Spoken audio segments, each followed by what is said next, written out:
हाँ जी, good afternoon. आजकल तुम इतने लेट लेट कैसे बैठते रहते हो? लेट छोड़ते हैं? कितने बजे छोड़ा? 3 मिनट ऊपर, इतना ज्यादा? तो मैम की होती क्लास? अच्छा। और पहले साइंस की होती? रीजनिंग, रीजनिंग साइंस सुबह वाले में। कहां तक क्या पढ़ा था?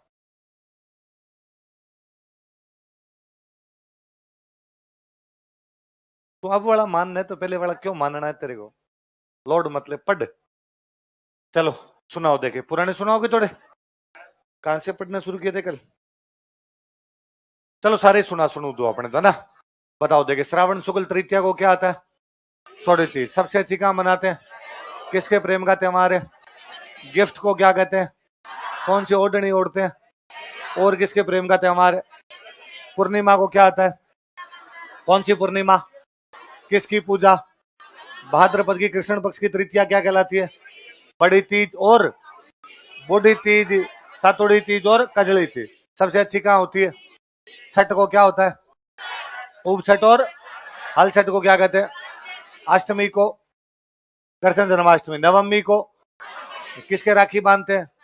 कितनी गांठ वाली। और ददरेवा में ददरेवा कहाँ पड़ता है? और गोगा मेडी कहाँ पर है? बारस को क्या होता है?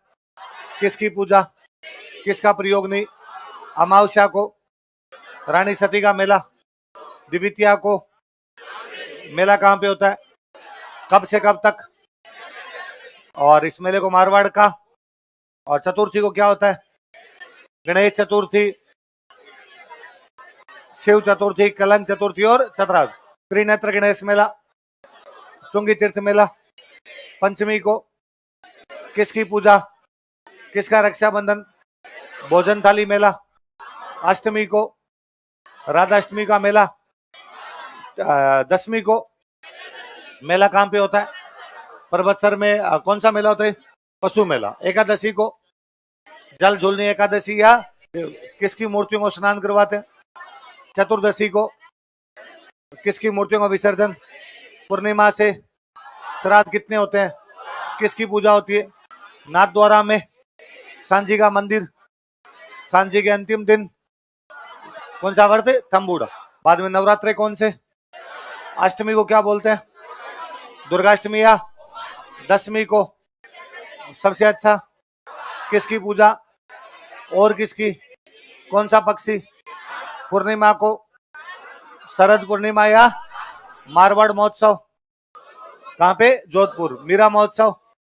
कार्तिकी चतुर्थी क्या होती है? करवा चौथ। अष्टमी किसकी लंबी उम्र के लिए? त्रयोदशी। चतुर्दशी अमावस्या किसका निर्वाण दिवस? एकम को गोवर्धन कौन सा महोत्सव?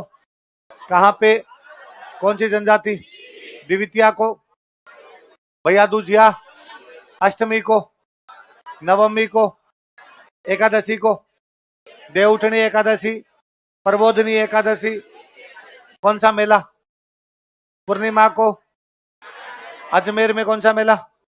बीकानेर में, सवाई माधोपुर में, झालरापाटन में। कैसा मेला ये? कौन सी नस्ल के? माघ की चतुर्थी को, माघ की चतुर्थी को तिल चतुर्थी या संकटे हरण चतुर्थी। मेला कहाँ पे होता है? चौथ का बरवाड़ा। एकादशी को, अमावस्या को कौन सा शाही स्नान? कौन से नवरात्रे? बसंत ऋतु की पंचमी किसकी जयंती? कौन सा पुरस्कार? पूर्णिमा को बेणेश्वर मेला कहाँ पे? कैसे शिवलिंग की पूजा? वागड़ का। आदिवासियों का किसने स्थापना की इसकी? कौन सी नदियों के संगम पे? जनक कुंवरी ने, अज्य और वज्य ने। फाल्गुन की त्रयोदशी घुश्मेश्वर महादेव मेला। द्वितीया को क्या होती है? पुलेरादू। पूर्णिमा को क्या होती है? होली। कोड़ामार होली, लठमार होली और पत्थरमार होली। इलोजी की बारात, बादशाह की सवारी, नान, जन्म मरण प्रण का त्योहार। पहली सहकारी समिति कब स्थापित की गई? चैत्र कृष्ण एकम को। अष्टमी को मेला कहाँ पे होता है? किस प्रकार का मेला है?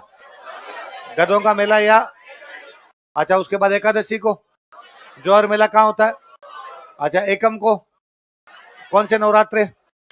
तृतीया को सबसे अच्छी कहाँ पे? उदयपुर की गणगौर का, ये सर्वाधिक। और जैसलमेर में कब मनाई जाती है? केवल किसकी सवारी? नाथ द्वारा में पंचमी को, गुलाबी गणगौर या चुनरी को, अष्टमी को, नवमी को, पूर्णिमा को, सालासर कहाँ पे? मेहंदीपुर कहाँ पे? गणगौर के 15 दिन बाद वैशाख में। ढिंगागौर मेला कहाँ होता है? उसके 15 दिन बाद आखा तीज या अक्षय तृतीया। पूर्णिमा को बुद्ध पूर्णिमा या बाणगंगा मेला, मातृकुंडिया मेला, नक्की झील का मेला, गौतमेश्वर मेला, गोमती सागर मेला किस प्रकार का मेला? कौन सी नस्ल के? ज्येष्ठ की अमावस्या को, वट वृक्ष अमावस्या या वट सावित्री व्रत। दशमी को, एकादशी को कहाँ पतंगे उड़ती है? गंगा दशमी का मेला कहाँ लगता है? आषाढ़ के शुक्ल पक्ष के एकम से कौन से नवरात्रे? नवमी को, एकादशी को, और पूर्णिमा को गुरु पूर्णिमा या अच्छा श्रावण की पंचमी को क्या होती है? नागपंचमी। नवमी को किसकी पूजा? अमावस्या को फतेह सागर झील मेला, कल्प वृक्ष मेला, बुढ़ा जोड़ का मेला, चेटीचंड। चैत्र शुक्ल एकम किसकी जयंती? किसके अवतार? किसके देवता? आशुचंड। किसका निर्वाण दिवस? चालीहा महोत्सव, थदड़ी सातम, गुरु नानक जयंती, कार्तिकी पूर्णिमा। कहाँ कहाँ पे मेले? गुरु गोविंद सिंह जयंती, पौष शुक्ल सप्तमी, लोहड़ी, वैसाखी, खालसा पंथ की स्थापना 1699। कहाँ पे? किसके द्वारा? जलियांवाला बाग हत्याकांड 13 अप्रैल, ऋषभदेव जयंती, चैत्र कृष्ण नवमी। कहाँ पे मेला? भील क्या कहते हैं? महावीर जयंती, चैत्र शुक्ल त्रयोदशी, रोड तीज, और सुगंध दशमी, धूप दशमी, 10 लक्षण पर्व है। शुक्ल पंचमी से चतुर्दशी कौन कौन से महीनों में? भाद्रपद के 10 लक्षण पर्व है। पर्युषण दिगंबरों का कब से कब तक? शुक्ल पंचमी से चतुर्दशी। श्वेतांबरों का कृष्ण द्वादशी से शुक्ल चतुर्थी तक। पड़वा डोक कब आती है? संवत्सरी कब आता है? मुस्लिम त्योहार कौन से कैलेंडर से? चंद्रमा या सूर्य? लेकिन इसमें पैगंबर मोहम्मद साहब का जन्म कब हुआ? कहां पे हुआ? मक्का छोड़ के मदीना कब गए? वो घटना क्या कहलाती है? क्या कहलाती है? इसलिए कौन सा कैलेंडर? मृत्यु कब हुई? कहां पे हुई? पहला महीनों के नाम बोलो देखिए। मुहर्रम, रबीउस सानी, जमातुल अव्वल, जमातुस सानी, रजब, रमजान, सव्वाल, जिलकाद और मुहर्रम की 10 तारीख को हुसैन की याद में। हुसैन कौन से युद्ध में शहीद हुए? किसके दो हिस्से थे? पैगंबर मोहम्मद साहब के। सफर की 20 तारीख को किसके मृत्यु के 40 दिन? रबीउल अव्वल की 12 तारीख को पैगंबर मोहम्मद साहब का जन्म और पैगंबर मोहम्मद साहब की मृत्यु। जन्म को क्या बोलते हैं? ईद मिलादुल नबी, और मृत्यु को बराबर। बाद 3 महीनों में कोई त्योहार नहीं। कौन कौन से? रबीउस सानी, जमातुल अव्वल और जमातुस सानी। आगे लिखो रजब।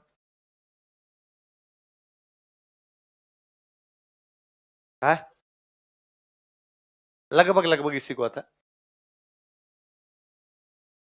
है। फाल्गुन, अश्विन अश्विन अश्विन। कैसे? किससे पूछा? क्वेश्चन लिख कहां पे? कौन सा? आरपीसी को पूछा हुआ? फिर फर्जीवाड़ा आई। आगे लिखो, अगला महीना लिखो रजब। रजब ही है।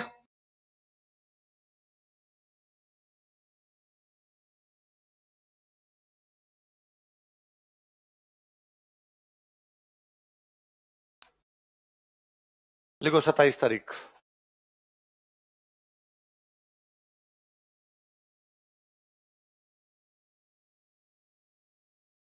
देखो सब मेराज,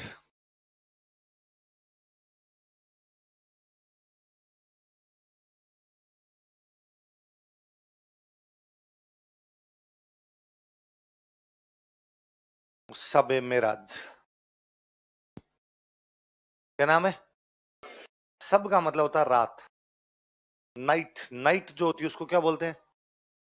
इसलिए रात के अंदर ओस गिरे तो बोलते हैं सबनम। सबनम हो गई, इसलिए क्या बोलते हैं? आईपीएल की कमेंट्री में कभी इरफान पठान बैठा हो तो सुन लेना, शाम का मैच होगा तो आज सेकंड इनिंग के अंदर सबनम गिरने की आशंका है, ड्यू फैक्टर काम करेगा उसके अंदर, तो सबनम ओस इसलिए कहते हैं। सब का मतलब क्या होता है? मेराज का मतलब होता है उड़ना। मेराज का मतलब वह रात्रि जब उड़ान भरी गई, इसलिए आपके फाइटर प्लेन है उसका नाम है मिराज। क्या नाम है? उड़ता है। अब आप कह दोगे सर हमारे तो जेब में ही रहती है मिराज। वो भी उड़ान ही करवाती है, वो लगाने के बाद में आदमी उड़ता ही है। तो सब मेराज कह दो या उड़ान की रात्रि कह दो, नाइट ऑफ फ्लाई कह दो। ऐसा माना जाता है कि इस दिन पैगंबर मोहम्मद साहब अल्लाह से मिल के आए थे। किससे मिल के आए थे? स्वर्ग गए थे, ऊपर की तरफ उड़ान भरी। वह रात्रि जब उड़ान भरी थी वो क्या कहलाई? सब मेरा। देख लो, इस रात्रि को पैगंबर मोहम्मद साहब की अल्लाह से मुलाकात हुई थी। प्रॉफिट मोहम्मद साहब met Allah on this night. इस रात्रि को पैगंबर मोहम्मद साहब की अल्लाह से मुलाकात हुई थी। प्रॉफिट मोहम्मद साहब met Allah on this night.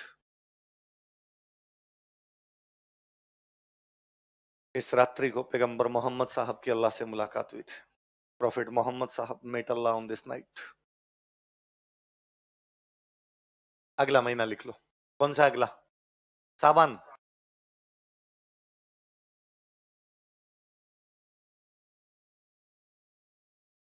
देखो 14 तारीख,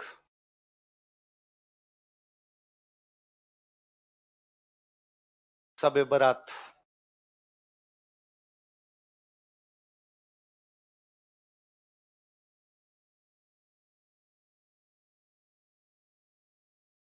सब बरात, सब का मतलब नाइट, रात्रि।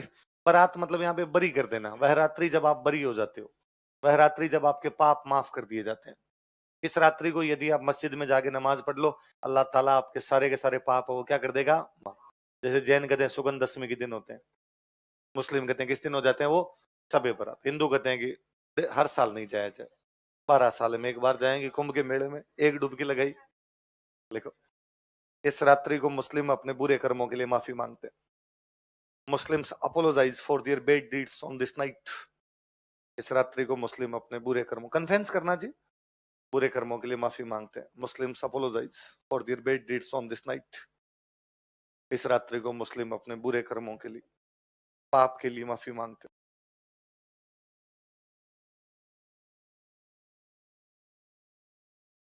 अगला महीना कौन सा है? रमजान चल रहा है अभी। लो रमजान, सबसे पवित्र महीना। सबसे पवित्र महीना कौन सा होता है इन 12 में? लिख लो, सबसे पवित्र महीना, मोस्ट होली मंथ। सबसे पवित्र महीना, मोस्ट होली मंथ। इस महीने में मुस्लिम रोजे रखते हैं। मोस्ट होली मंथ, इस महीने में मुस्लिम रोजे रखते हैं। मुस्लिम्स ऑब्जर्वर रोजा इन दिस मंथ। इस महीने में मुस्लिम रोजे रखते हैं। मुस्लिम्स ऑब्जर्वर रोजा इन दिस मंथ। जैनों ने कहा कि हम 3 बार व्रत रखेंगे 10-10 दिन के। 10 लक्षण पर्व है, 3 बार आएगा, चैत्र में, भाद्रपद में और माह। 10-10 दिन के 3 बार, तो कितनी बार हो गए? 30। मुसलमानों का एक साथ ही रख लो। बार बार कौन पंगा ले यार, रखने हैं तो एक बार ही रख रुक खिला लीजिए। तो वो रमजान के अंदर ही क्या हो गए रोज। हिंदुओं ने कहा नहीं सर, टाइम टू टाइम सोमवार कर लेंगे, अष्टमी कर लेंगे, मावस कर लेंगे, पूनम कर लेंगे, उधर अलग अलग चलता रहा। तो ये रोजे रखे जाते हैं। कौन से महीने में रखे जाते हैं? सबसे पवित्र किताब कौन सी? इसी महीने में आई थी, देखो 27 तारीख।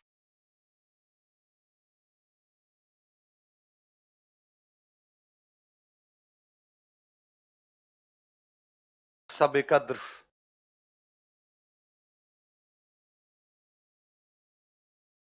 सब कद्र, सब कद्र। दुनिया के सारे धर्म ये मानते हैं कि उनकी जो भी धार्मिक किताबें हैं वो किसी मनुष्य के द्वारा लिखी हिंदू कहते हैं कि वेद जो है वो अपरुष से है। वेद क्या है? किसी पुरुष द्वारा लिखे।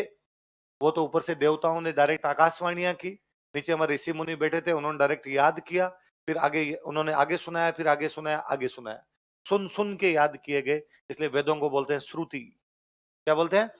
वे श्रुति लिटरेचर है, श्रुति साहित्य हमारा।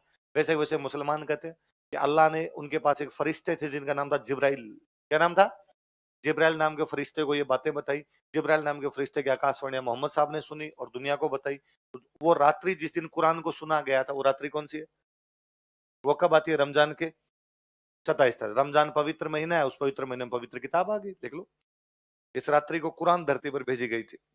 कुरान वो sent to earth on this night. इस रात्रि को कुरान धरती पर भेजी गई थी। कुरान वो sent to earth on this night. Quran धरती पर भेजी गई थी।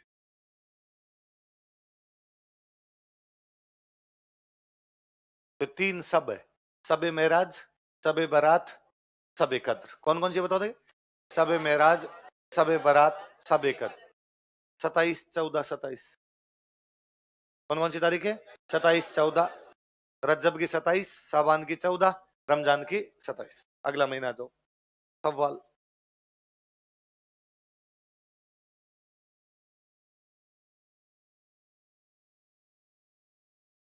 जैसे रोजे खत्म होंगे 1 तारीख को मीठा मीठा खाओ भाई साहब कुछ। ईद उल फितर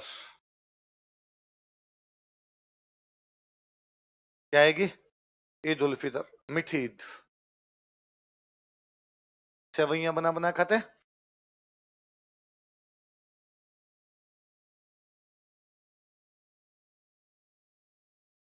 वही जो मैंने आपको जेना वाला सिस्टम बताया था कि जब आप 10 दिन तक लगातार व्रत रखेंगे, आपको गलतियों का एहसास होगा, तो आप जाके माफी मांगेंगे। सेम इधर 30 दिन के व्रत रखे, गलतियों का एहसास हुआ, तो जिनके प्रति गलतियां की उनको जाके गले लगा लो। तो भाईचारे का त्योहार है, फेस्टिवल ऑफ ब्रदरहुड।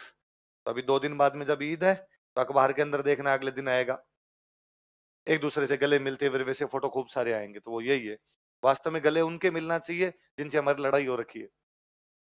और आजकल हमने उल्टा कर रखा है, हम गले उनके मिलते हैं जिनसे हमारी पहले से बनती है, फिर उनको गालियां निकालते हैं जिनसे हमारी। जैसे हिंदुओं में भाई होली दिवाली पे रामा श्यामा होती है। तो रामा श्यामा मतलब ये है कि उन लोगों से जाकर राम राम कर लो जिनसे आपकी बनती। तो उसको जाकर भाई राम राम, भाई इतने दिन लड़ाई थी, आज नया दिन है, आज राम राम कर लिया। अब अपनी लड़ाई क्या होती है समा, पर अपने राम राम उनको कहते हैं जाके जिनसे हमारी बनती है। तो वो का वो सेम इधर है। तो ईद उल फितर कौन सा त्योहार है? Festival of brotherhood. कब आएगी? 1 तारीख को। जैसे रोजे खत्म होंगे आ जाएगी। अगला महीना कौन सा है? जिलकाद। कौन सा है? थैंक यू बोल दो फटाफट।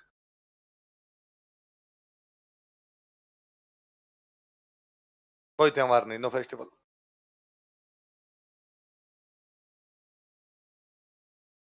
अगला कौन सा है? जिलहिज। मक्का मदीना की यात्रा पे जाते हैं। मक्का मदीना की यात्रा को बोलते हैं हज यात्रा। क्या बोलते हैं? लिख लो, इस महीने में मुस्लिम हज यात्रा करते हैं। मुस्लिम्स विजिट हज इन दिस मंथ। इस महीने में मुस्लिम हज यात्रा करते हैं। मुस्लिम्स विजिट हज इन दिस मंथ। इस महीने में मुस्लिम हज यात्रा करते हैं। मुस्लिम्स विजिट हज इन दिस मंथ। हज यात्रा मतलब कहां जाके आना? Mecca Medina. और जो हज जाके आता उनको बोलते हैं हाजी। जो हज जाके आ जाते हैं उनको क्या बोलते हैं? हाड़ौती प्रजामंडल के संस्थापक कौन थे? हाजी फैज मोहम्मद। पढ़ते हैं। इसका मतलब फैज मोहम्मद क्या कर जाके आ गए थे? हज जाके आ गए। कहाँ की यात्रा करके आ गए? जैसे कल हम पढ़ रहे थे जैनों के 5 मुख्य सिद्धांत है, सत्य, हिंसा, अस्तेय, परिग्रह और ब्रह्मचर्य। वैसे मुसलमानों के 5 मुख्य सिद्धांत है। पहला एक सिद्धांत है कि जितने भी मुसलमान हैं उनको कलमा पढ़ना चाहिए। क्या पढ़ना चाहिए? एक लाइन है, ला इलाहा इल्लल्लाह मोहम्मद रसूल अल्लाह। ये सबको पढ़ लेनी चाहिए। अल्लाह एक है और पैगंबर साहब जो है वो उनके क्या थे? दूत। वो क्या थे? तो कई बार यूं दिलीप सर हंसते थे पहले, सर यूं पढ़ाते तब सर बताते ही ये बताते तो अचानक किसी स्टूडेंट ने, कोई मुस्लिम स्टूडेंट थे, उन्होंने कहा, अरे सर ये नहीं बोलना चाहिए, ये बोलते बंदा मुस्लिम हो जाता है। तो सर हंसते कि मैं जैसे ये बोलता हूँ ना, ला इलाहा इल्लल्लाह मोहम्मद रसूलुल्लाह, मन ही मन साथ साथ में कर देता हूँ ओम बोर बोस होता सर, प्लस माइनस माइनस खत्म खत्म, है ना, सब सही हो गया। एक तो है कि भाई प्रत्येक मुसलमान क्या पढ़ना चाहिए, कलमा। कहने का मतलब उसे ये बात माननी चाहिए कि भगवान एक है और पैगंबर साहब उनके क्या है, दूत। इसमें विश्वास करो, आप इसमें विश्वास कर दो तो ये आप क्या हो, मुसलमान। दूसरा ये है कि उसे दिन में 5 बार क्या पढ़नी चाहिए, नमाज। तीसरा ये है कि रमजान के महीने में उसे क्या रखने चाहिए, रोजे। चौथा ये है कि प्रत्येक मुसलमान को जिसपे कोई कर्जा नहीं हो, कौन से प्रत्येक मुसलमान जिसपे कोई, अपनी इनकम का 40% दान देना चाहिए। 40वां हिस्सा, अपने इनकम का जो 40वां हिस्सा होता है वो क्या देना चाहिए, दान। उस दान को बोलते हैं जकात। क्या बोलते हैं, जकात। तो प्रत्येक मुसलमान क्या देना चाहिए, जकात। फिर ये कि प्रत्येक मुसलमान को जीवन में एक बार क्या करनी चाहिए, हज यात्रा। कलमा पढ़ना चाहिए, नमाज पढ़नी चाहिए, रोजे रखने चाहिए, जकात देनी चाहिए और क्या करनी चाहिए, हज। ये 5 मुख्य सिद्धांत है। तो हज यात्रा सिद्धांत है। तो हज यात्रा कौन से महीने में की जाती है, जिलहज। अब लिख लो 10 तारीख।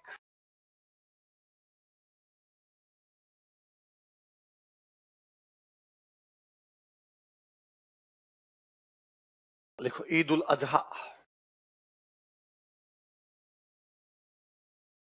अज, अज का मतलब होता है बकरा, बकरीद।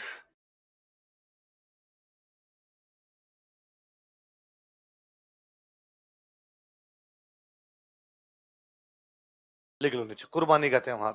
कुर्बानी देते हैं बकरों की, फेस्टिवल ऑफ सेक्रीफाइस, कुर्बानी का त्योहार, फेस्टिवल ऑफ सेक्रीफाइस, कुर्बानी का त्योहार। ऐसी एक कहानी है कि किसी एक गांव में एक बंदे रहते थे, उनका नाम था इब्राहिम। क्या नाम था, इब्राहिम। बहुत भले सज्जन, बहुत अच्छे आदमी। वैसे अपने एकदम भगवान में ध्यान दे और किसी में इधर उधर की करने वाला कोई भी काम ना करे।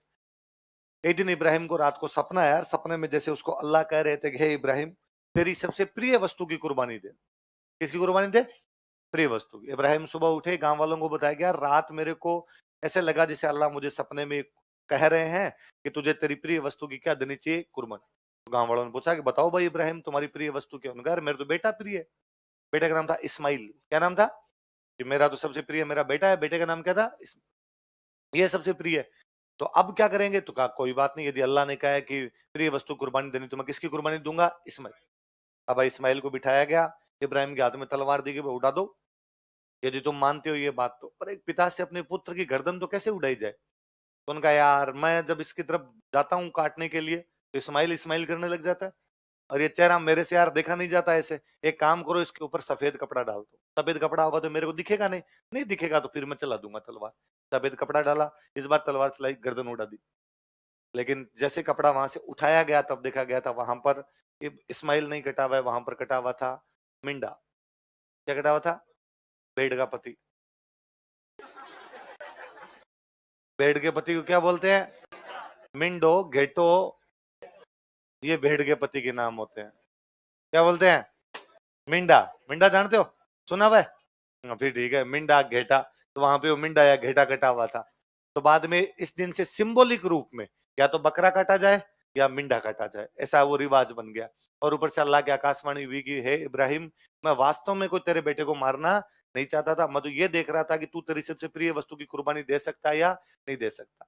वास्तव में कहानी ये संदेश देती है कि हमें कभी भी इस संसार की वस्तुओं से ज्यादा लगाव रखना नहीं चाहिए। जब हम संसार की वस्तुओं में ज्यादा उलझ जाएंगे तो कभी भी भगवान का ध्यान नहीं दे पाए। ऐसी कहानियां सब धर्मों में। मुझे याद है, मैं बहुत छोटा था तब एक मोर ध्वज की कहानी हम सुना करते थे। उस मोर ध्वज की कहानी में सेम स्टोरी थी। उसके अंदर इसी प्रकार बेटे कौन काटा जाता है। तो ये सब जगह ये कहानी इस प्रकार बनाई गई कि यार, ब्रह्म सत्यम जगत मिथ्या जीवो ब्रह्म ना पर, एकमात्र सत्य ब्रह्म है, जगत में जो कुछ दिखाई दे रहा है मिथ्या है। जो तुम मान के बैठो ना ये हमारा सबसे प्रिय है, mummy papa coaching RS IAS कुछ ही नहीं है। इस जंजाले के अंदर अपने पढ़ना नहीं, जब झमेला है। एकमात्र सत्य कौन है, ब्रह्म। हम उसको भूल गए और ये नामाकूल चीजों के अंदर फंस गए यहाँ पर। तो कहानी ये कहती है कि हमें इन चीजों में ज्यादा ध्यान देना नहीं चाहिए, हमें भगवान का ध्यान रखना चाहिए। कहानी ये कहती है कि बुरी आदतें छोड़ देनी चाहिए। क्या छोड़ देनी चाहिए, कोई भी चीज यदि आप में लत लग गई है कि इसके बिना आप नहीं रह सकते, कि भाई वो अपने बेटे के बिना नहीं रह पा रहे थे, वो आपको छोड़ देनी चाहिए।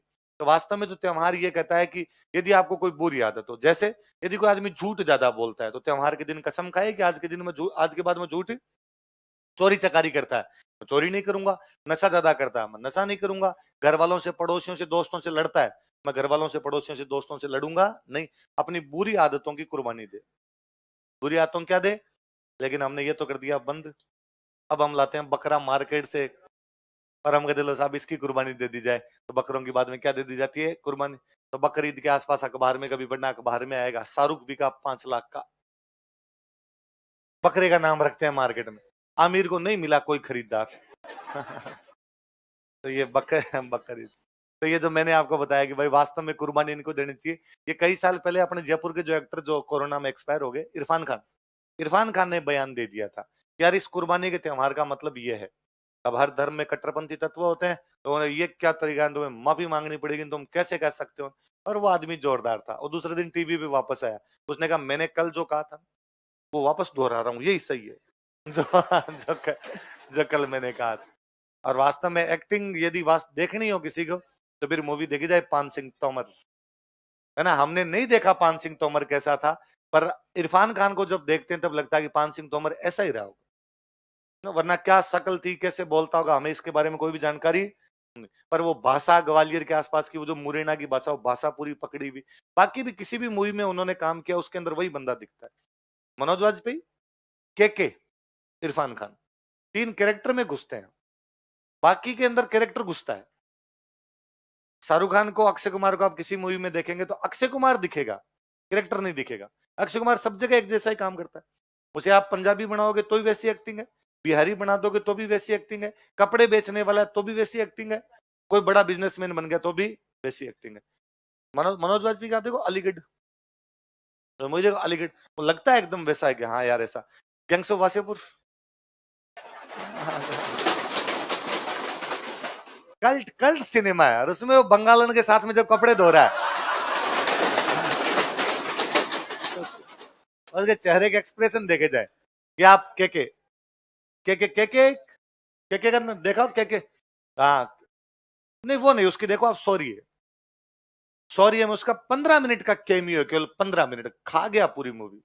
आप तो केवल कभी यूट्यूब पे डालना के मेनन सॉरी, उसका 15 मिनट का सीन दिखाएंगे, यूं लगता है कि आंखों से बाहर निकलेगा। ये सारे डायलॉग बोल रहा है तो पूरा यूं लग रहा है कि यार यही बंदा रहा होगा, इसी ने एग्जैक्टली ऐसे कैसे डायलॉग बोले होंगे। तो उनमें एक नाम अपने और किसका था, इरफान खान का, वैसा वैसा नाम था। तो इरफान खान ने उस टाइम ऐसा कोई बयान दे दिया था, तो मुझे वही बयान याद है। तो कुर्बानी का त्योहार कौन सा होता है? ईद उल अजहा। कौन सा है? बस इतने त्योहार हो गए। कितने त्योहार गिनो देखे, कितने हैं? मैंने कल ही कहा था, महीने 12 है, त्योहार कितने हैं? आप लिखो ईसाइयों के त्योहार, क्रिश्चियन फेस्टिवल्स, ईसाइयों के त्योहार, क्रिश्चियन फेस्टिवल्स। और ये आपको पढ़ाने की आवश्यकता नहीं, क्योंकि आप सारे ईसाई हो। न, न तो आप हिंदू हो, न मुस्लिम हो, न सिख हो, आप सारे क्या हो? ईसाई। अभी देख लो, आप सारे त्योहार तड़ातड़ बता दोगे। मुझे तो आते ही नहीं ईसाइयों के त्योहार, क्योंकि मैं तो ईसाई हूं नहीं। तुम सारे हो तो अभी बता दोगे फटाफट। जैसे लिखो क्रिसमस,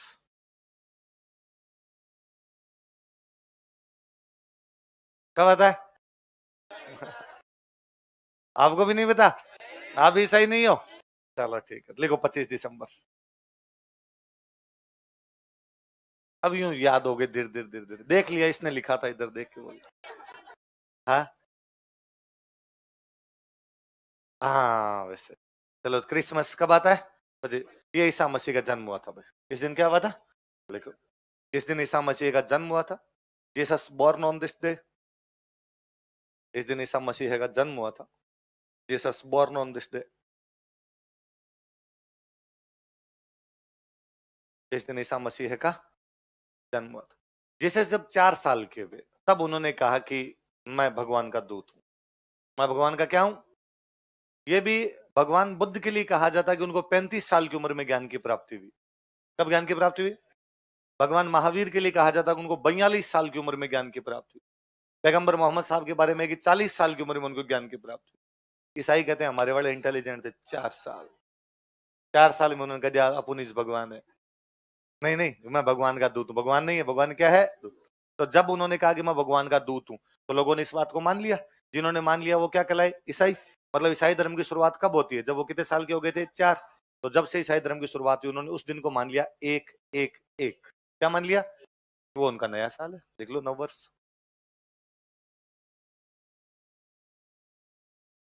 नव वर्ष, देख लो, कब आता है? 1 जनवरी लिखो तो, चैत्र शुक्ल एकम लिखो 1 जनवरी लिखो। इस दिन ईसा मसीह को ज्ञान की प्राप्ति हुई थी। Jesus got knowledge on this day. इस दिन ईसा मसीह को ज्ञान की प्राप्ति हुई थी।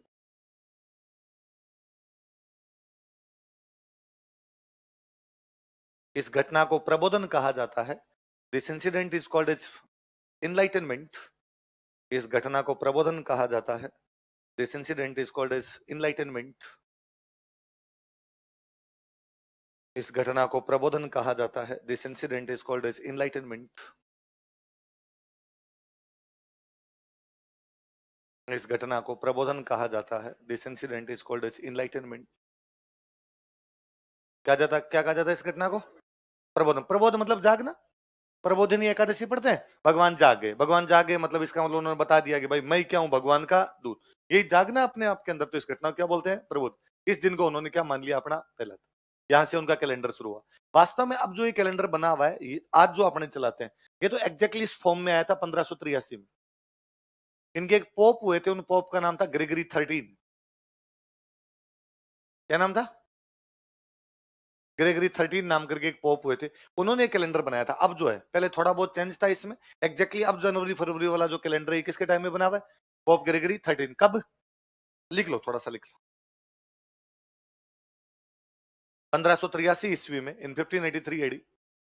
1583 ईस्वी में, इन 1583 एडी, पोप ग्रेगरी 13 ने, पोप ग्रेगरी 13, पोप ग्रेगरी 13 ने ईसाई कैलेंडर की शुरुआत की थी। Started Christian calendar. ईसाई कैलेंडर की शुरुआत की थी। Started Christian calendar. ईसाई कैलेंडर की शुरुआत की थी। Started Christian calendar. यह एक सूर्य आधारित कैलेंडर है। It is solar based calendar. अपने वाले दोनों कैसे थे? लूनर। ये कैसा है आपका? सोलर। यह एक सूर्य आधारित कैलेंडर है। It is solar based calendar. ईसाइयों में जो मुख्य धर्मगुरु होता है, उस धर्मगुरु क्या बोलते हैं? पोप। पोप रहते हैं रोम।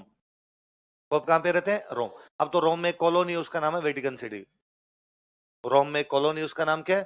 पर ईसाइयों की चलती है भाई, इसलिए उन्होंने कहा कॉलोनी नहीं है, देश है। इसलिए वेटिकन सिटी क्या घोषित कर रखा है? मानसरोवर जीता है।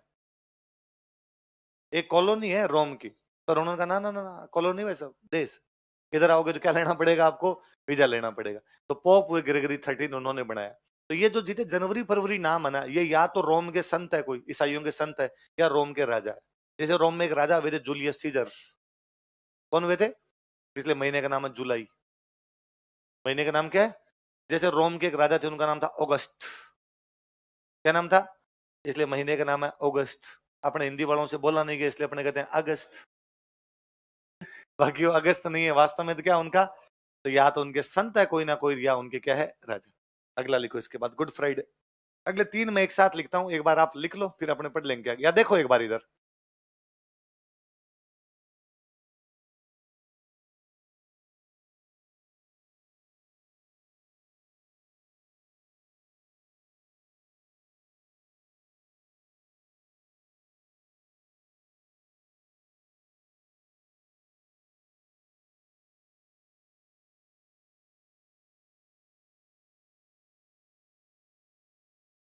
कौन कौन से 3 बताओ देखे?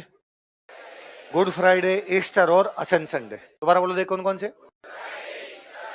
ईस्टर और असेंशन। सुनना देखो इधर। शुक्रवार के दिन ईसा मसीह को फांसी लगाई गई थी। शुक्रवार के दिन ईसा मसीह को सूली पर लटका दिया गया, क्रॉस पर लटका दिया गया। कब लटकाया गया? उसको बोलते हैं गुड फ्राइडे। क्या बोलते हैं? ये मेरे नहीं समझ में आ गई, गुड कैसे है ना भाई? इस दिन फांसी लटकाई गई थी, इसलिए ध्यान रखना। कभी अपना कोई ईसाई दोस्त तो आपका, तो गुड फ्राइडे की बधाई मत दे देना, वो कुटेगा घर आके। भाई होता क्या है कि हिंदुओं के त्योहार खूब सारे, आपका कोई ईसाई दोस्त है और वो आपको कह रहा है कि भाई हैप्पी होली, भाई happy Diwali, happy Rakshabandhan, happy Akhateej, happy Navratre, तो खूब आते हैं यहाँ तो थोड़े थोड़े दिनों में। तो आपको लगता है यार कितना अच्छा दोस्त है, और इस बार जैसे इनका त्योहार आएगा मैं इनको बधाई दूं। और एक दिन आपको पता चलता है कि इनका त्योहार कौन सा है, और आप भाई साहब सुबह सुबह उठते मैसेज करते हो कि हृदय की अनंतिम गहराइयों से केवल आपको ही नहीं बल्कि आपके पूरे परिवार, और मैं तो यहां तक कहूंगा कि संपूर्ण विश्व के ईसाई समाज, है ना, मेरी तरफ से आपको बधाई अर्पित की जाती है। वो सुबह सुबह आके कूट देगा आपको दो चीजों का, एक तो कभी मुहर्रम की बधाई नहीं देनी, मुहर्रम का मतलब ही दुख है, तो उसकी बधाई कैसे दी जा सकती है। इस बार बिहार में ये गवर्नमेंट चेंज, पहले नीतीश कुमार बीजेपी के साथ में थे, फिर नीतीश कुमार चेंज करके चले गए लालू प्रसाद यादव के साथ में, तो ये गवर्नमेंट चेंज मुहर्रम के दिन हुई थी। तो लालू प्रसाद यादव के जो बड़े बेटे हैं तेज प्रताप यादव, जो अलग अलग भगवान का रूप धारण करते रहते हैं, कभी कृष्ण भगवान बनते हैं, कभी शिव जी बनते हैं, है ना, कि भाई रात को जैसे सपने में उनके जो आता है अगले दिन वही वेशभूषा धारण कर लेते हैं, वो करते हैं सच में, सच में वो बंदा ऐसे नाटक करता रहता है। तो तेज प्रताप यादव एक प्रेस कॉन्फ्रेंस संबोधित कर रहे, तो क्या खुशी का दिन है, सरकार भी चेंज हुई है और मुस्लिम भाई भी खुशी का दिन है उनके लिए, मुहर्रम है। अरे मुहर्रम का मतलब ही दुख होता है, तो खुशी का दिन कैसे हो सकता है, तो याद रखना, नहीं तो मुहर्रम की बधाई देनी ना किसकी देनी, शुक्रवार के दिन उनको सूली पर लटका दिया गया, इसको क्या बोलते हैं, गुड। लेकिन चमत्कार को नमस्कार है, शुक्रवार के दिन फांसी पर लटकाया गया, सैटरडे और संडे को वापस दिखाई दिए, अपने शिष्यों को वापस दिखाई देने लगे, पुनर्जन्म होता है उनका। संडे को बोलते हैं ईस्टर, संडे क्या बोलते हैं, 40 दिनों तक दिखाई दिए, कितने दिन दिखाई दिए, और 40 दिनों बाद वापस स्वर्ग लोक में चले गए। एक जगह से वापस ऊपर की तरफ जाने को बोलते हैं असेंशन, क्या बोलते हैं, इसलिए क्या आता है असेंशन डे। तो फांसी लगाई गई वो तो क्या हो गया गुड फ्राइडे, वापस आए वो क्या हो गया ईस्टर, वापस गए वो क्या हो गया। पर अब इसमें ये नहीं समझ में आया कि कौन से शुक्रवार को फांसी लगी, शुक्रवार को फांसी लगाएगी, संडे को वापस आए, 40 दिन रह के चले गए, कौन सा फ्राइडे कौन सा संडे, तो इनका निकालने का तरीका बड़ा जोरदार है। ये ईस्टर निकालते हैं पहले, ईस्टर में ये कहते हैं कि 22 मार्च के बाद, किसके बाद, जो पहली फुल मून आएगी, पहली पूर्णिमा आएगी, उसका बाद वाला संडे, ये ईस्टर है।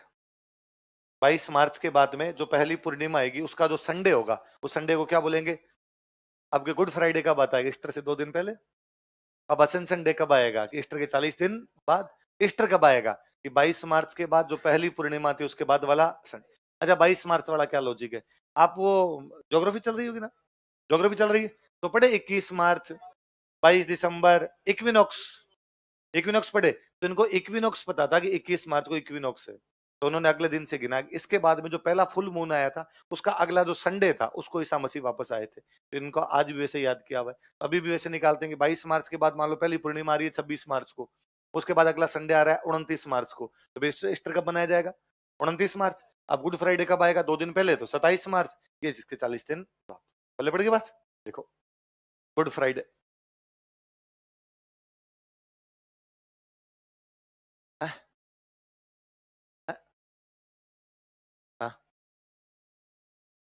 सूर्य ही तो 21 मार्च वाला सूर्य ही तो है। उसके बाद चांद उगता तो उनके भी था, ऐसा थोड़ी कि चांद उगता ही नहीं था। चलो क्या लिखा है, गुड लिखो। इस दिन जिस ईसा मसीह की मृत्यु हुई थी, Jesus died on this day, इस दिन ईसा मसीह की मृत्यु हुई थी, Jesus died on this day.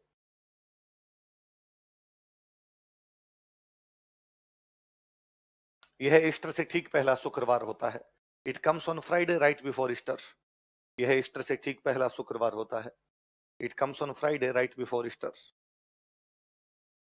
यह ईस्टर से ठीक पहला शुक्रवार होता है, it comes on Friday right before Easter. अगला लिख लो ईस्टर,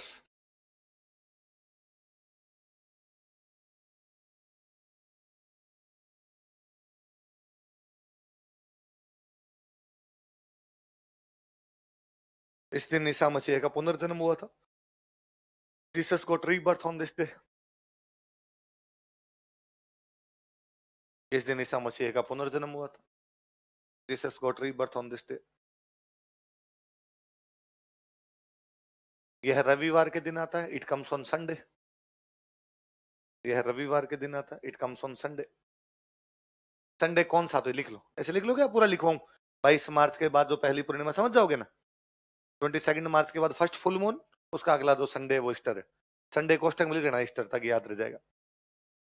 22 मार्च के बाद पहली पूर्णिमा, पहली पूर्णिमा के बाद वाला संडे।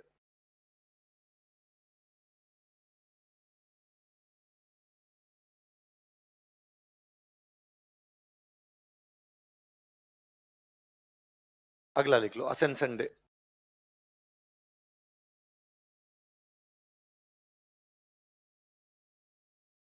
असेंशन डे लिख लो। इस दिन ईसा मसीह वापस स्वर्ग लोक चले गए थे। Jesus return back to heaven on this day. इस दिन ईसा मसीह वापस स्वर्ग लोक चले गए थे। Jesus return back to heaven on this day. इस दिन ईसा मसीह वापस स्वर्ग लोक चले गए थे।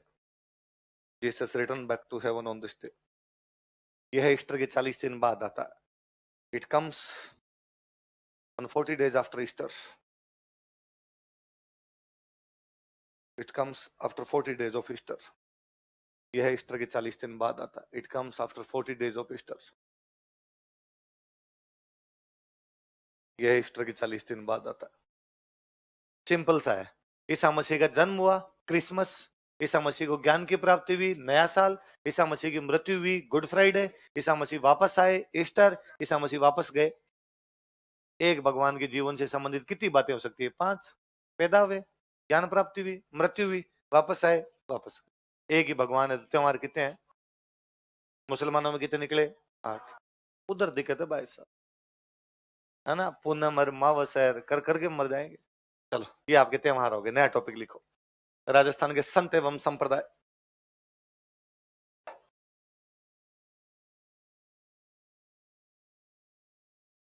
हाँ, बीकानेर में, बीकानेर में पता क्यों उड़ाई जाती है? उड़ा लेंगे, आगे उड़ा लेंगे, क्यों चिंता करते हो? है त्योहार नहीं है वो, कोई त्योहार नहीं है। हम पढ़ेंगे आगे। बीकानेर की स्थापना हुई थी, बीकानेर की स्थापना इसलिए बीकाजी उड़ा गए थे। है बताइए, निर्जला एकादशी को कैसे सब जगह उड़ाते हैं। तो मकर संक्रांति को जयपुर वाले उड़ा लेते हैं। पतंग उड़ाना त्योहार थोड़ी है, पतंग उड़ाना गेम है। भाई त्योहार हो तब तो सब जगह एक साथ उड़े। ये तो जहां जिसके जी में आ रही है तब उड़ा रहे हैं। दिल्ली में कब उड़ाते हैं? 15 अगस्त को उड़ाते हैं, उनका अलग ही चल रहा है। राजस्थान के संत एवं संप्रदाय, ऐसे लोग जिन्होंने अपनी शिक्षाओं से समाज में अच्छी बातें फैलाई, समाज में मोरल वैल्यूज को बढ़ावा दिया, समाज में स्पिरिचुअल वैल्यू को बढ़ावा दिया, वो कहलाए संत। वो क्या कहलाए? वे लोग जिन्होंने उनकी बातें फॉलो करनी शुरू कर दी, वो हो गया संप्रदाय। प्रत्येक संत का संप्रदाय होता है, प्रत्येक संप्रदाय का, इसलिए संत और संप्रदाय दो अलग अलग वर्ड नहीं है, एक है। संत होगा तो वहां क्या होगा? संप्रदाय। संप्रदाय होगा तो वहां क्या होगा? पहले पढ़ गई बात, एक एक पढ़े। पहले लिखो दादू दयाल जी।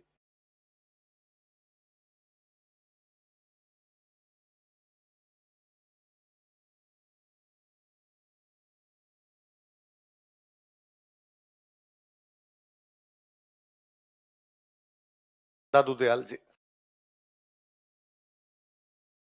दादू दयाल जी का जन्म अपने राजस्थान में नहीं हुआ था, गुजरात में हुआ था, अहमदाबाद। लिख लो जन्म स्थान अहमदाबाद गुजरात। तो याद रखना भैया, हम राजस्थान के संतों में पढ़ रहे हैं पर थे यहाँ के नहीं, यहाँ आ गए थे बाद में। जन्म स्थान अहमदाबाद। माता पिता कौन थे इसके बारे में हमारे पास कोई जानकारी नहीं। हम ये जानते हैं कि कोई एक ब्राह्मण थे, लोदीराम, क्या नाम था? उन्होंने इनका पालन पोषण किया था। लिख लो, लोदीराम नामक ब्राह्मण ने इनका पालन पोषण किया था। ये ब्राह्मण नेम्ड लोदीराम ब्रॉट अप हिम। लोदीराम नामक ब्राह्मण ने इनका पालन पोषण किया था। ये ब्राह्मण नेम्ड लोदीराम ब्रॉट अप हिम।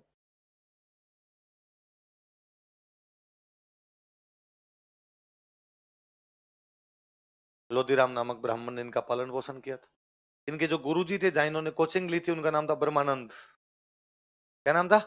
लिख लो, गुरु बराबर ब्रह्मानंद जी।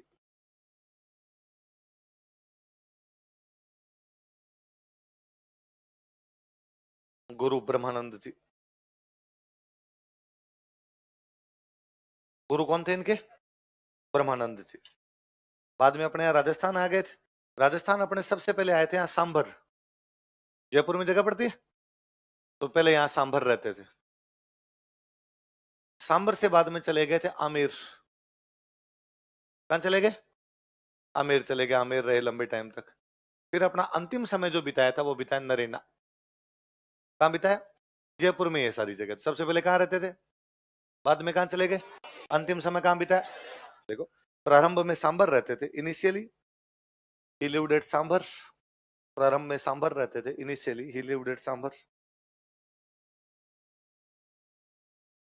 प्रारंभ में सांबर रहते थे, initially he lived at Sambhar. लेकिन बाद में आमेर चले गए थे, but later on he moved to Amer. लेकिन बाद में आमेर चले गए थे, but later on he moved to Amer. लेकिन बाद में आमेर चले गए थे, but later on he moved to Amer. इन्होंने अपना अंतिम समय नरेना में बिताया था। He spent his last time at Narena, Jaipur में सारी जगह। इन्होंने अपना अंतिम समय नरेना में बिताया था। He spent his last time at Narena, अपना अंतिम समय नरेना में बिताया था। कहां बिताया था? जब यहाँ आमेर रहा करते, तब आमेर में एक राजा थे, उनका नाम था भगवंत दास। कौन राजा थे? भगवंत दास। कहां के राजा थे भगवंत दास? अकबर को पता चला, अकबर उन दिनों रहा करता था फतेहपुर सीकरी। मुगल बादशाह कौन था? अकबर। और अकबर ने राजधानी कहां बना रखी थी? अकबर ने भगवंत दास जी कहा कि भगवंत दास जी, आमेर के राजा साहब, मैंने सुना यार आपके आमेर में बहुत अच्छे संत रहते हैं। उनका हाँ साहब, दादू दयाल जी पधारे हुए, यार मिलाओ कभी उनको। तो बाद में दादू दयाल जी भगवंत दास जी के साथ किससे मिलने के लिए गए? अकबर। कहाँ पे? फतेहपुर सीकरी। तो कोई पूछेगा दादू दयाल जी ने कौन से मुगल बादशाह से मुलाकात की थी? कहाँ पे की थी? कौन से राजा के साथ? भगवंत दास कहाँ के राजा थे? देखो, 1585 ईस्वी में, इन 1585 एडी, 1585 ईस्वी में, इन 1585 एडी, आमेर के राजा भगवंत दास के साथ, ही अलोंग विथ आमेर किंग भगवंत दास, आमेर के राजा भगवंत दास के साथ, ही अलोंग विथ आमेर किंग भगवंत दास, आमेर के राजा भगवंत दास के साथ, ही along with Amer king Bhagwant Das,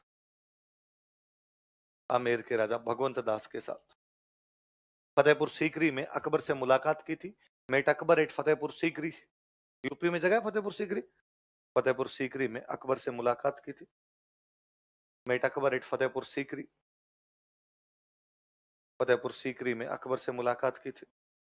met Akbar at Fatehpur Sikri. तो मुझे याद है एक बार कोई आईएएस में क्वेश्चन था कि दादू दयाल जी कौन से मुगल बादशाह के कंटेम्पररी थे? तो कौन से मुगल बादशाह कंटेम्पररी हो गए? अकबर। अच्छा, यहाँ जयपुर में ज्यादातर अपना लंबा टाइम बिताया, तो यहाँ जयपुर में कौन सी भाषा चलती? ढूंढाड़ी। तो इन्होंने अपने उपदेश कौन सी भाषा में दिए? ढूंढाड़ी। कौन सी भाषा में? लिख लो। इन्होंने ढूंढाड़ी भाषा में अपने उपदेश दिए थे। He delivered his teachings in Dhundhari language. इन्होंने ढूंढाड़ी भाषा में अपने उपदेश दिए थे। He delivered his teachings in Dhundhari language. अंडर जा रहे हो 6, अंडर जा रहे हो 6, जो 6 वाली लैंग्वेज है ये कौन सी है? ढूंढाड़ी। इन्होंने ढूंढाड़ी भाषा में अपने उपदेश दिए थे। He delivered his teachings in Dhundhari language. कौन सी भाषा में उपदेश दिए? अच्छा, किस प्रकार के उपदेश दिए? तो उपदेश दिए भाई हमें मूर्ति पूजा करनी नहीं चाहिए। ये वो समय था जब विदेशी आक्रमणकारी देश में आए हुए थे, मंदिर वगैरह टूट रहे थे, मूर्तियां टूट रही थी, तो लोग बड़े परेशान रहते। लोग जाके इन संतों के पास जाकर देखे साहब अपना तो मंदिर ही तोड़ गए, अपने तो मूर्ति तोड़ गए, अपना धर्म बदलवा रहे हैं, क्या करना चाहिए? तो इन संतों ने कहना शुरू किया कि यार मंदिर क्यों बनाते हैं? कि साहब भगवान की पूजा करने के लिए। तो क्या भगवान की पूजा के लिए किसी मंदिर, किसी ब्राह्मण, किसी मूर्ति, किसी पूजा करवाने वाले पुजारी की इनकी आवश्यकता है क्या? ना, भगवान का और आपका डायरेक्ट रिलेशन है। भक्त और भगवान के बीच में एक ही रिलेशन है, वो रिलेशन है भक्ति। वो कौन सा है? यदि घर पे बैठ के भी राम राम राम राम कर लोगे तो भी कोई दिक्कत नहीं है। तो हमें मंदिर जाने की आवश्यकता नहीं, मूर्ति पूजा की आवश्यकता नहीं। बिना मूर्ति वाली जो पूजा, इसको बोलते हैं निर्गुण भक्ति। क्या बोलते हैं? तो इन्होंने किसका उपदेश दिया था, किसका संदेश दिया था? देखो, इन्होंने निर्गुण भक्ति का संदेश दिया था। ही गिव मैसेज ऑफ निर्गुण भक्ति। इन्होंने निर्गुण भक्ति का संदेश दिया था। ही गिव मैसेज ऑफ निर्गुण भक्ति। कैसी भक्ति का संदेश दिया था? ऐसा ही संदेश कबीर दास जी देके गए थे। जब कबीर दास जी ने कहा था कि पत्थर पूजे हरि मिले तो मैं पूजूं पहाड़, ताते तो चाकी भली न पीस का ये संसार। पत्थर पूजे हरि मिले, कि यदि भाटा पूजने से भगवान मिलते हो तो मैं पूजूं पहाड़, फिर तो छोटा सा पत्थर क्यों पूजे, पूरी जलाना डूंगरी पूज दे। ताते तो चाकी भली, उससे अच्छी तो पत्थर की चाकी है। पीस का है संसार, कम से कम अनाज पीस के आटा तो बन जाता उसका। जो पत्थर वाली मूर्ति है उससे तो वो भी प्राप्त है, इसलिए हमें पत्थरों को पूजने की कोई आवश्यकता नहीं है। तो ये संदेश कबीरदास जी देके गए। ऐसे संदेश किसने राजस्थान में दिया? दादू दयाल जी। इसलिए उनको हम कहते हैं राजस्थान का कबीर। देखो, इन्हें राजस्थान का कबीर कहा जाता है. He is called as Kabir of Rajasthan. इन्हें राजस्थान का कबीर कहा जाता है. He is called as Kabir of Rajasthan. क्या कहा जाता है? राजस्थान का कबीर कहा जाता है. अब ये जहां पर बैठ के अपने ये बताया करते सारी बातें, जो सत्संग लगाते जहां पर, उसको बोलते अलख दरीबा. क्या बोलते? देख लो, सत्संग स्थल, सत्संग प्लेस, अलख दरीबा.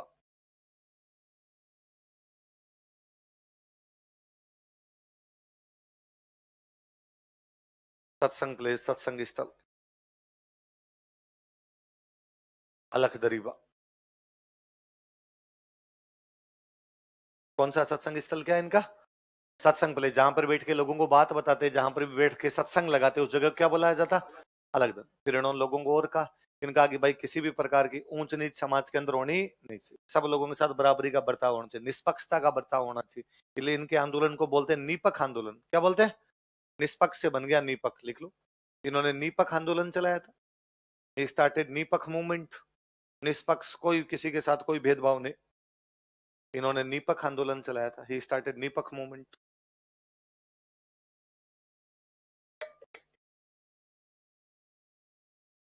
ही स्टार्टेड नीपक मूवमेंट. फिर इन्होंने कहा कि भाई मनुष्य का जीवन एक ही काम में बीतना चाहिए, परोपकार. किसमें बीतना चाहिए? परोपकार. हमें लोगों की सहायता करनी चाहिए, दीन दुखियों की सहायता करनी चाहिए, प्रत्येक लोगों के प्रति अच्छा बर्ताव करना चाहिए. साहब ठीक है, ये तो सारे संत ही कह के गए कि भाई मनुष्य का जीवन में क्या करना चाहिए? मनुष्य को परोपकार. इन्होंने कहा यार जीवन में तो सभी करता है, मरने के बाद भी करना चाहिए. कैसे? मरने के बाद में परोपकार कैसे कर सकते हैं? मरने के बाद तो शरीर है, शरीर मिट्टी हो गया. इनका एग्जैक्टली मैं यही कह रहा हूँ. जब शरीर मिट्टी हो गया तो इसे जलाने या दफनाने की आवश्यकता, इसको जंगल में ले जाके छोड़ दो ताकि पशु पक्षी तो खाए. मरने के बाद भी शरीर किसी के तो काम आए. तो दादू पंत कहता है कि मरने के बाद व्यक्ति को जलाना या दफनाना नहीं चाहिए, बल्कि उसे खुले मैदान में पशु पक्षियों की खाने के लिए. देखो, इनके अनुसार अकॉर्डिंग टू हिम, इनके अनुसार according to him,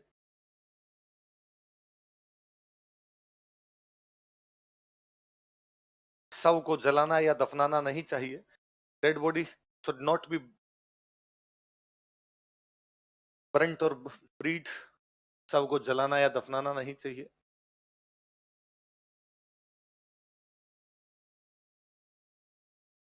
dead body should not be burnt और ब्रीड. शव को जलाना या दफनाना नहीं चाहिए, बल्कि खुले मैदान में पशु पक्षियों के खाने के लिए छोड़ देना चाहिए. But keeps an open ground for cattle feed.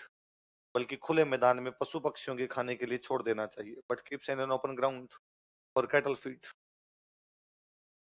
बल्कि खुले मैदान में पशु पक्षियों के खाने के लिए छोड़ देना चाहिए. But keeps an open ground for cattle feed. क्या फर्क पड़ता? पशुओं का चारा एक प्रकार से. इतना लोड क्यों लो? एनिमल्स लिख ले.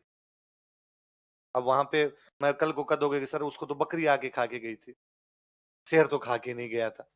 इतना क्यों लोड लिया? पशुओं के खाने के लिए छोड़ छोड़ देना चाहिए.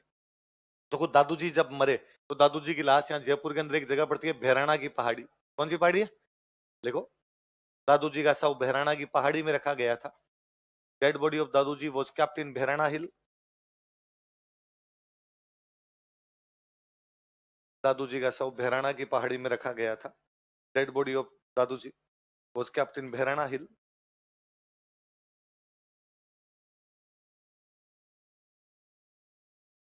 दादू जी का शव भैराणा पहाड़ी में रखा गया था.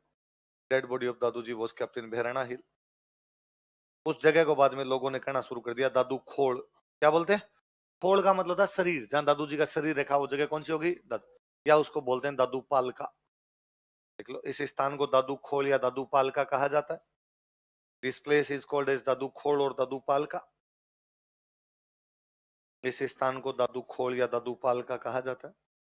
This place is called as Dadu Khod और दादू पालका. इस स्थान को दादू खोड़ या दादू पालका कहा जाता है. कौन से स्थान को? बेराना की पहाड़ी. This place is called as Dadu Khod और दादू पालका. बेराना की पहाड़ी कहां पर है? जयपुर. किसकी लाश रखी गई थी?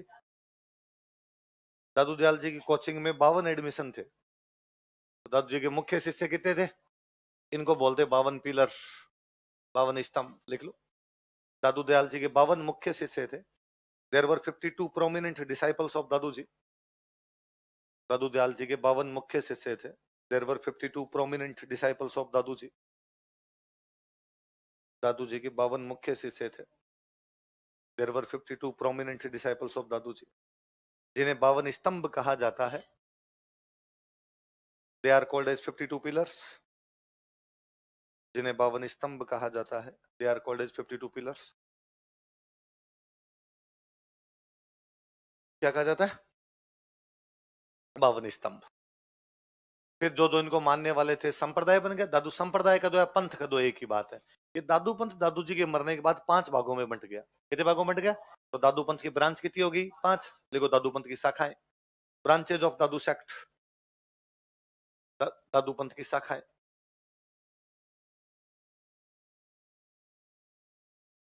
ब्रांचेज ऑफ दादू सेक्ट, दादू पंथ की शाखाएं। मैं लिख रहा हूं एक बार 5 नाम, आप उतार लो, फिर अपने बात करेंगे।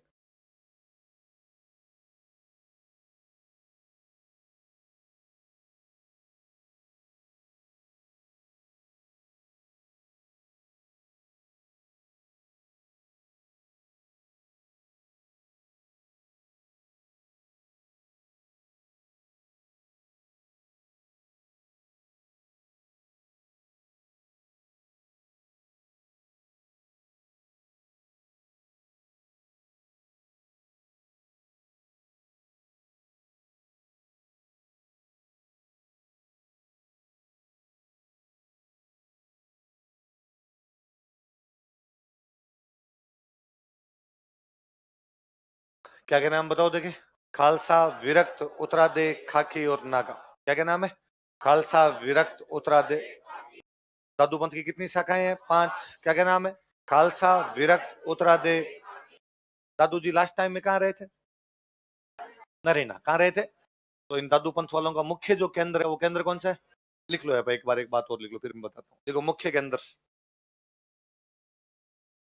मेन सेंटर,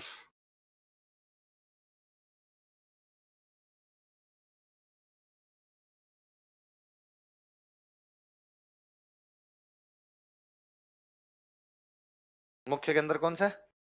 मेला लगता है यहाँ फाल्गुन शुक्ल पंचमी से एकादशी तक। लिख लो मेला, फाल्गुन शुक्ल पंचमी से एकादशी तक। From Phalgun Shukla Panchami to Ekadashi, फाल्गुन शुक्ल पंचमी से एकादशी तक।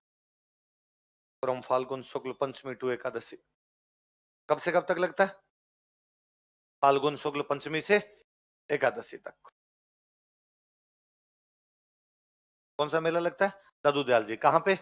नरेंद्र। कहाँ पे लगता है? 5 शाखाएं बताओ कौन कौन सी है? खालसा, विरक्त, उत्तरादे, खाकी। खालसा का मतलब होता है केंद्र, है ना। जो मुख्य केंद्र होता है उसको हमेशा क्या बोला जाता है? खालसा।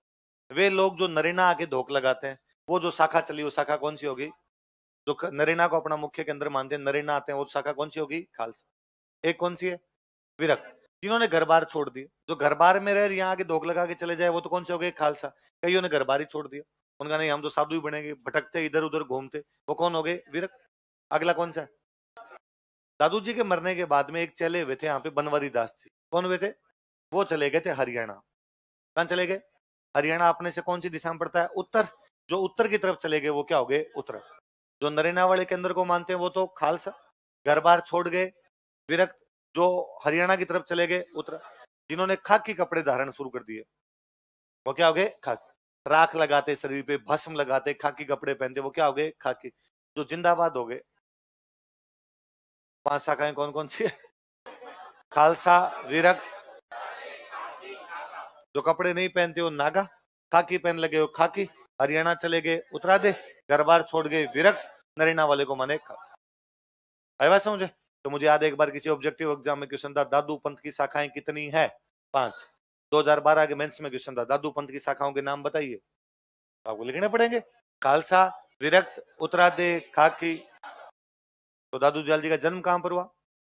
अहमदाबाद। कहां पे हुआ? उनका पालन पोषण किस ब्राह्मण ने किया? लादू लोधीराम। किसने किया? गुरुजी कौन थे? ब्रह्मानंद। सबसे पहले अपने राजस्थान में कहा है? सांबर। फिर यहाँ से आमेर, लास्ट टाइम में नरेन। आमेर के राजा कौन थे? किससे मिलाने के लिए लेके गए?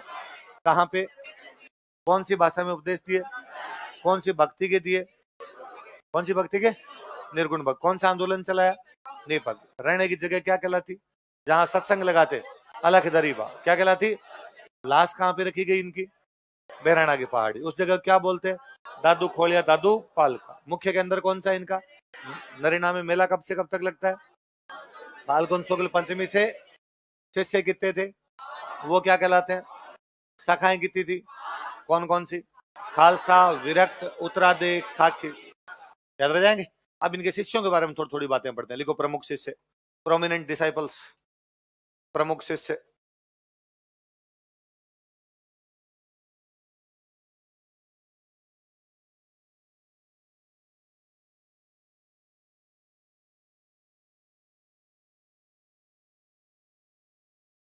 पहले लिखो सुंदरदास जी।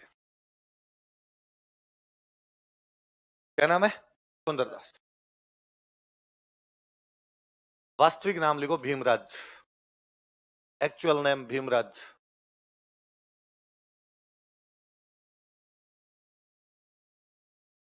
वास्तविक नाम क्या है?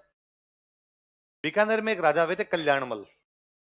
कौन राजा हुए थे? ये कल्याणमल के छोटे भाई थे। लिखो, बीकानेर के राजा कल्याणमल के छोटे भाई थे। ये वो younger brother of Bikaner king Kalyanmal. ये है बीकानेर के राजा कल्याणमल के छोटे भाई थे। ये वो younger brother of Bikaner king Kalyanmal.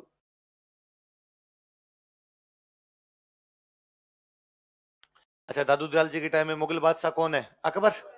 Kalyanmal ने अकबर के साथ संधि कर रखी है। बीकानेर के कौन से राजा ने अकबर से संधि की थी? कल्याणमल के छोटे भाई का नाम क्या है? भीमराज। क्या नाम है? भीमराज उधर अकबर की सेना की तरफ से लड़ता है। एक बार अकबर की सेना लड़ने के लिए गई काबुल। कहां पर गई? उसमें भीमराज के साथ। भीमराज को सेनापति बना के भेजा, जाओ भीमराज काबुल लड़ के आओ। भीमराज के साथ में उत्तर प्रदेश के कोई राजा गए, उनका नाम था चंद्रसेन। क्या नाम था? राजस्थान वाला नहीं, उत्तर प्रदेश का चिंदानी नाम की जगह, वहां का कोई एक राजा, उस राजा का नाम क्या था?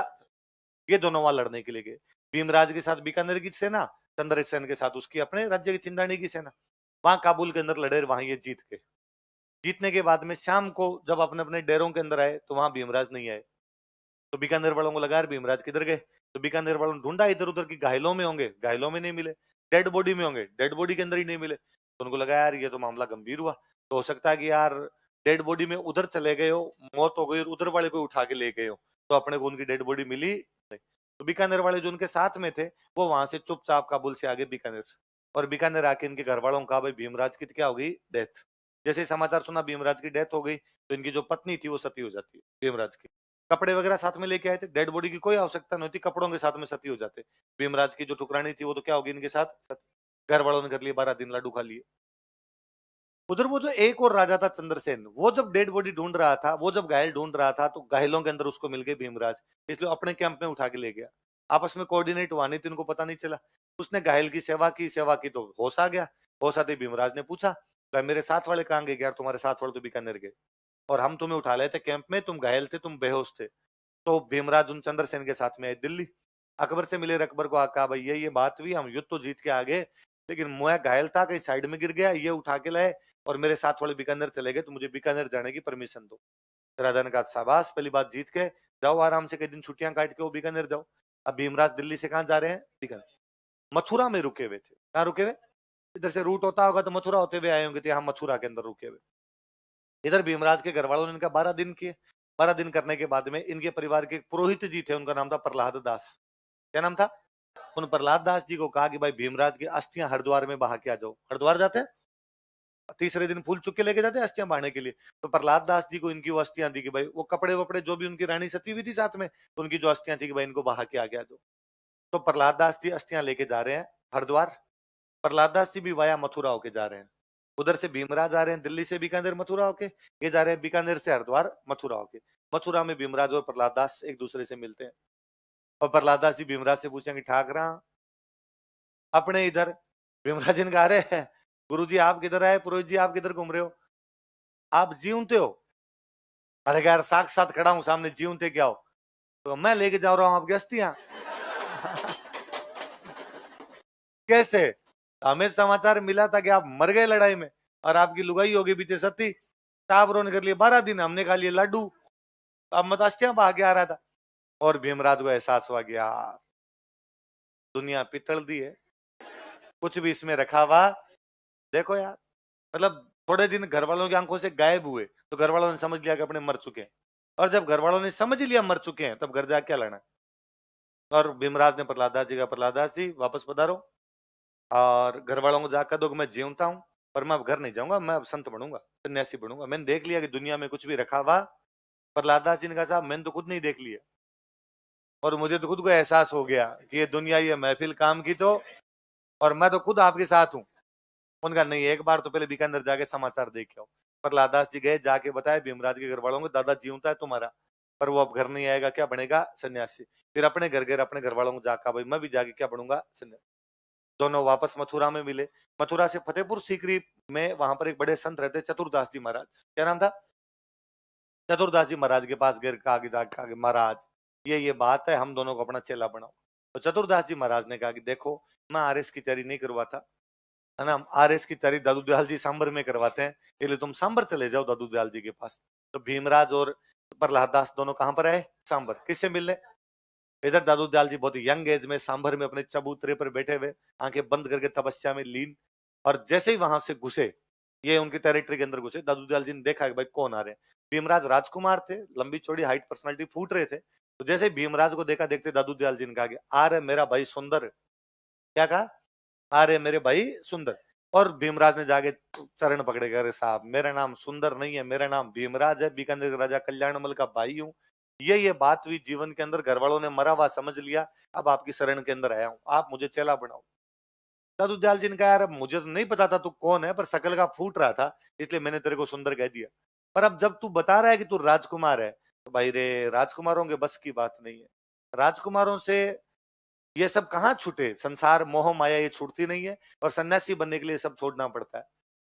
भीमराज ने कहा कि महाराज यदि आप चेला बनाओ तो मैं तो कपड़े त्याग दूं, आपकी मोह माया के रख रखी है, कपड़े त्याग दी। इसलिए नागा शाखा की स्थापना करने वाले कौन है, भीमराज का नाम दादू दयाल जी ने बदल के क्या कर दिया, तो पर उन्होंने कहा कि सर एक अनुमति मुझे देनी पड़ेगी गुरुजी, मैं क्षत्रिय हूं, अब तक मैंने लड़ाइयां की थी, इसलिए मैं ये चाहता हूं कि मेरे हथियार हमेशा मेरे पास में रहे, बाकी मैं सब कुछ राज काज घर बार सब छोड़ के आया हूं, मैं कपड़ों का त्याग कर दूंगा।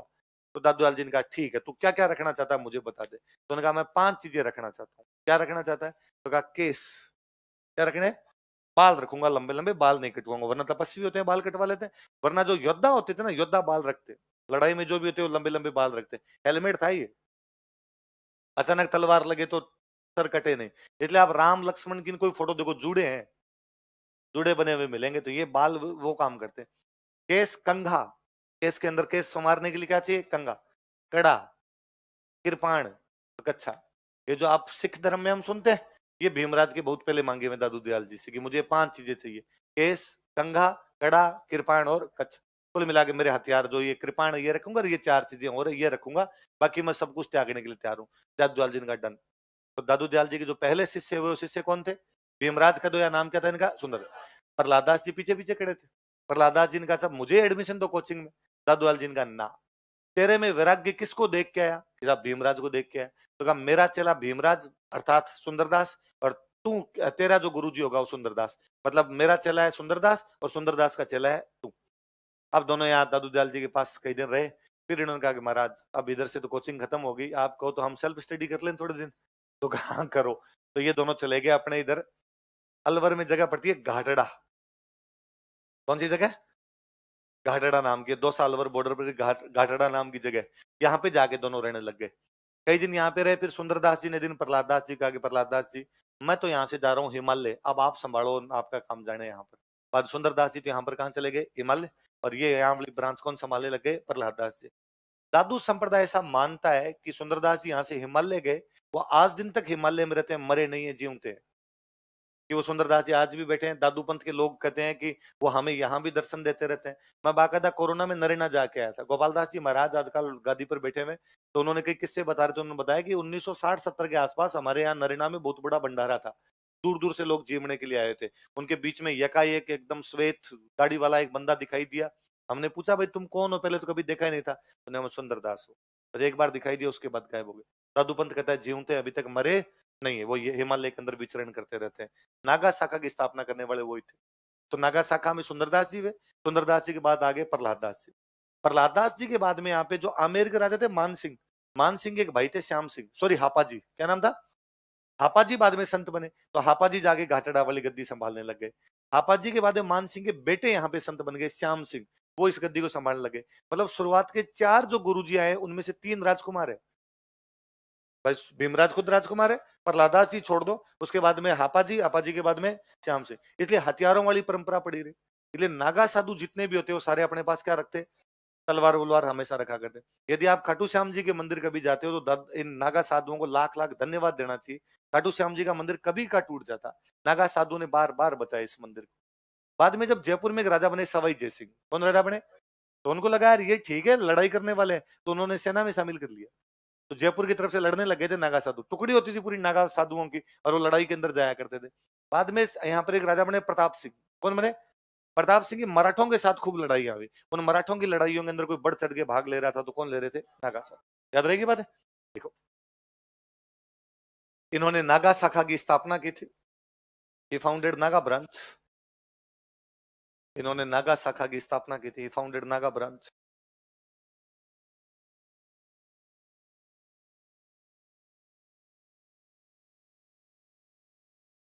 नागा शाखा की स्थापना की थी, फाउंडेड नागा ब्रांच। मुख्य के अंदर लिखो घाटड़ा, अलवर में जगह, मुख्य के अंदर मेन सेंटर घाटड़ा, घाटड़ा कहां पर है, अलवर, मुख्य के अंदर घाटड़ा।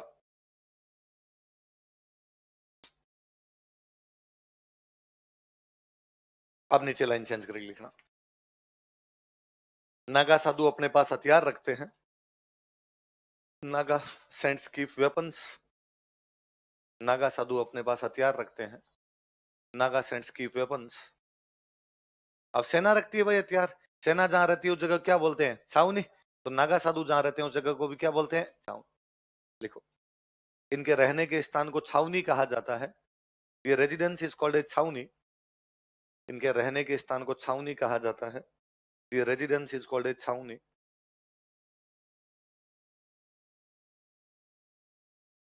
इनके रहने के स्थान को छावनी कहते हैं, ये रेजिडेंस इज कॉल्ड ए छावनी। रहने के स्थान को क्या कहते हैं, छावनी कहते हैं। सवाई जयसिंह ने नागा साधुओं को जयपुर की सेना में शामिल किया था, सवाई जयसिंह, सवाई जयसिंह ने नागा साधुओं को जयपुर की सेना में शामिल किया था। Sawai Jaisingh recruited Naga saints in army of Jaipur, recruit किया उनको, Sawai Jaisingh recruited Naga saints in army of Jaipur, Naga साधुओं को जयपुर की सेना में शामिल किया था।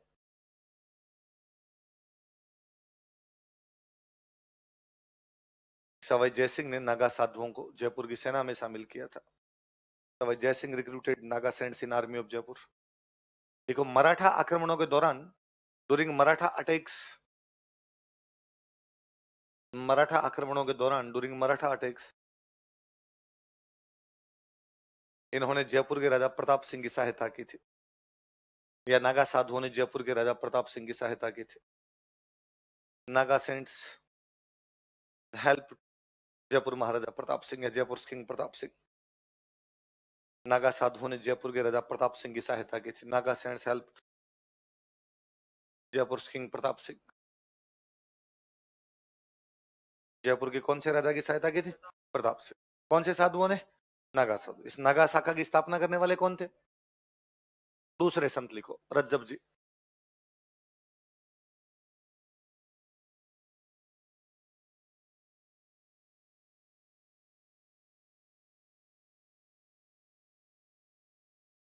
अगले संत कौन है, ये अपने जयपुर के पास में जगह ना सांगानेर, ये सांगानेर के पठान थे।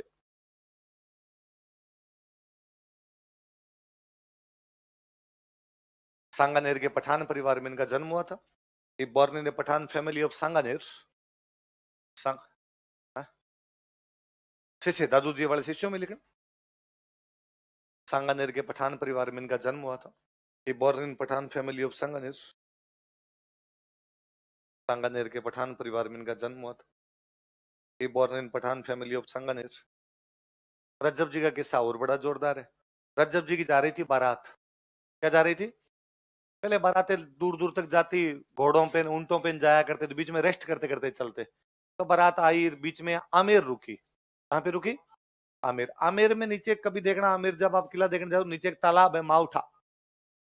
उस माउठा के पास में दादू दयाल जी का अलख दरीबा था। क्या था? अलख दरीबा क्या होता है? सत्संग। तो वहां दादू दयाल जी सत्संग लगा रहे थे। बारात रुकी तो कहा यार जब बाबा जी सत्संग लगा रहे तो अपने भी जाके बैठ जाते हैं, भगवान की चार बातें कानों में पड़ेगी। तो ये सारी बारात वाले रज्जब जी भी वहां जाके बैठ गए। इन सब रज्जब जो एकदम दुल्हे की वेशभूषा में, शेरवानी पहनी हुई, साफा बांधा हुआ, तुर्रा, कलंगी, सिरपेच, मोड़, एंटीना सब लगाए हुए एकदम। अरे एंटीना होता है एक ऊंचा सा यहाँ लगा होता है, उसको क्या बोलते हैं? एंटीना। और वहां एकदम दुल्हे की वेशभूषा में तैयार होके बैठे बन ठन के। दादू दयाल जी आंख बंद के कह रहे थे, आंख बंद करके बोल रहे थे कि घर गृहस्थी में कुछ ही नहीं रखा हुआ है। जो जो इन घर गृहस्थी के चक्कर में पड़ गया वो बर्बाद हो गया। मनुष्य को इस घर गृहस्थी के चक्कर से ऊपर उड़ जाना चाहिए। और इतने में दादू दयाल जी ने आंखें खोली, सामने रज्जब जी बैठे हैं दुल्हे की वेशभूषा। तो उन्होंने पूछा क्या नाम तुम्हारा? रज्जब है नाम। और दादू दयाल जी ने कहा कि रज्जब थू गजब कियो, माथे बांधियो मोड़। दूल्हा क्या बांध के बैठता है? मोड़। ये रज्जब क्या गजब कर रहा है कि तू क्या बांध के बैठा है? मोड़ मतलब साफा बांध के बैठा, दूल्हा बन के बैठा है। रज्जब तू गजब क्यों न माथे बांधियो मोड़, आयो थो हरि भजन बैठो किन थोड़। ये है रज्जब, तुझे भगवान ने भगवान का नाम लेने के लिए भेजा है, तू ये सादी सा टुच्चा काम करने जा रहा है? शर्म नहीं आई तुझे? और रज्जब जी ने कहा कि भगवान आपने मेरी आंखें खोल दी, मैं शादी करने के लिए नहीं जाऊंगा। पूरी बारात को कहा कि आप वापस पधारो, मुझे साथ में जाना। तो दादू जी के उपदेश सुन के उन्होंने शादी नहीं की। और कहा था मैं तो सब कुछ त्यागने के लिए तैयार हूं, ये लो मैं तो शादी वाले कपड़े ही खोल देता हूँ। तो दादू जी ने कहा रुको, तुम्हें वैराग्य की जो वैराग्य प्राप्त हुआ है अभी, ये जो लगा है तुम्हें कि मुझे साधु बनना चाहिए, कौन से कपड़ों में हुआ? कि दूल्हे के कपड़ों में। तो आज के बाद तुम हमेशा दूल्हे के कपड़ों में रहोगे। तो एक संत जो आजीवन दूल्हे के कपड़ों में रहे वो कौन थे? तो वो शेरवानी एक बार फट गई थी तो फिर चलो दूसरी शेरवानी सिलवा दी थी, पूरी जिंदगी शेरवानी में काटी थी। लिखो, दादू जी के उपदेश सुनकर, after taking teachings of Dadu ji. Dadu जी को मैंने ज्यादा पढ़ लिया है। दादू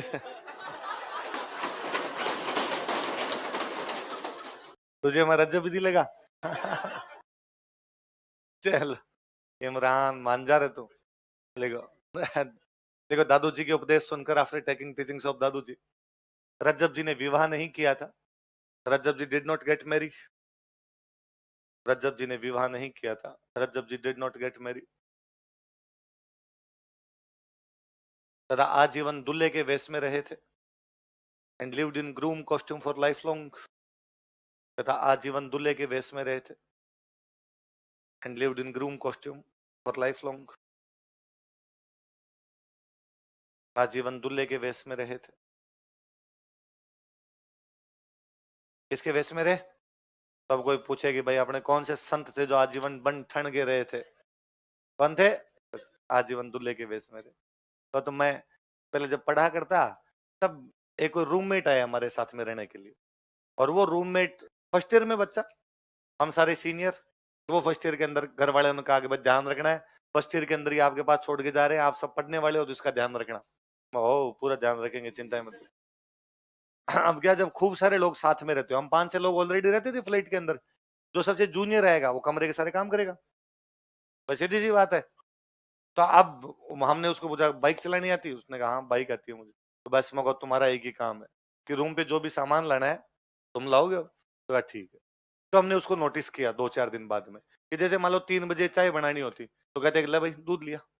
तो पहले वो रूम में बैठा रहता, रूम में बैठा रहता, अब रूम में लोअर टी शर्ट जो रूम के कपड़े होते हैं वो पहन के बैठा हुआ है।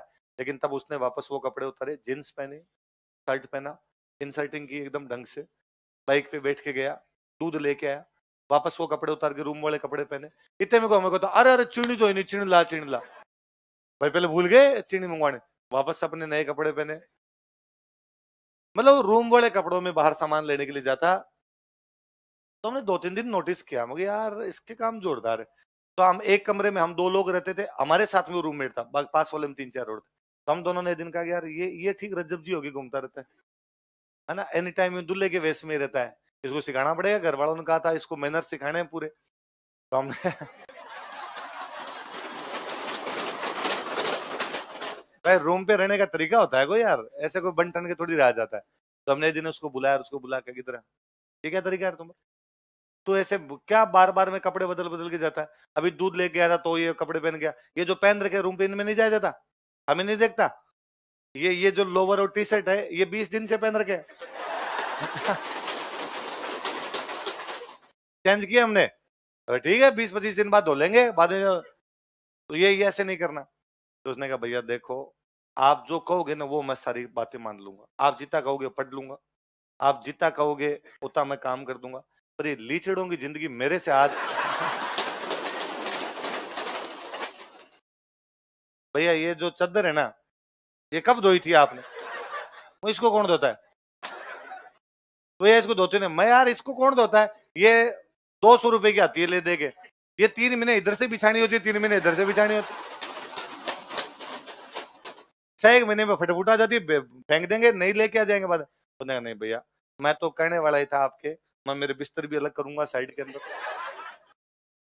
तो फिर हमें बेइज्जती तो फील भी भयंकर हो, पर इतनी हिम्मत हमारे भी नहीं थी कपड़े धो ले, तो हमने इग्नोर मारा उसमें, फालतू ही बातें करता है, काल मरी आज भूतनी होगी मतलब तो बताएगा हमें कैसे रहना होता है कैसे नहीं रहना होता है। तो फिर हमने और तो क्या करते, उसका नाम हमने रज्जब जी निकाल दिया, मुझे बड़ा बन ठन के रहता है सारा दिन, तो फोन में नंबर भी रज्जब जी नाम से सेव कर रखे। तो अब वो टावर सिम चेंज करते रहते हैं, तो कई बार कोई सिम चेंज करके फोन किया तो अपना ओरिजिनल नाम बताया कि भैया वो बोल रहा हूँ, तो हम तो भूल गए, तो कौन कौन वो बोल रहा है, बाद में अलग रूम ले लिया था, अलग रहने लग गया था भैया बोल कौन, अरे भैया रज्जब जी बोल रहा, अरे मैं हाँ रज्जब जी फरमाओ किधर हो आजकल है।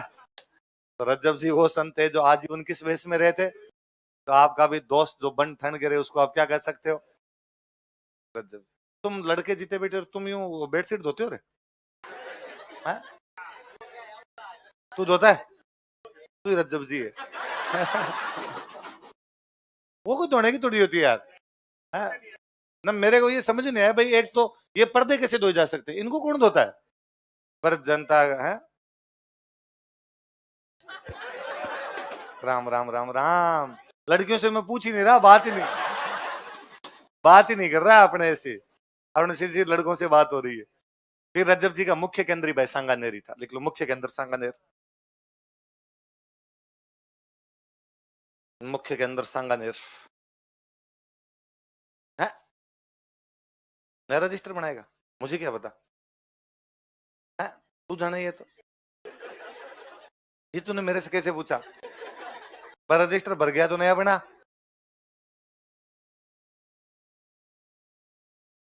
मैं कोई दादू जाल जी लगाता रहूं क्या अलग दरीबा में बैठा हूं और सामने शीशे बैठ कर रहा महाराज क्या नए जीवन की शुरुआत करनी पड़ेगी तेरी मर्जी यार, जो करना है वैसे कर, क्या फर्क पड़ता। अब पुस्तकें लिखो रज्जब जी की,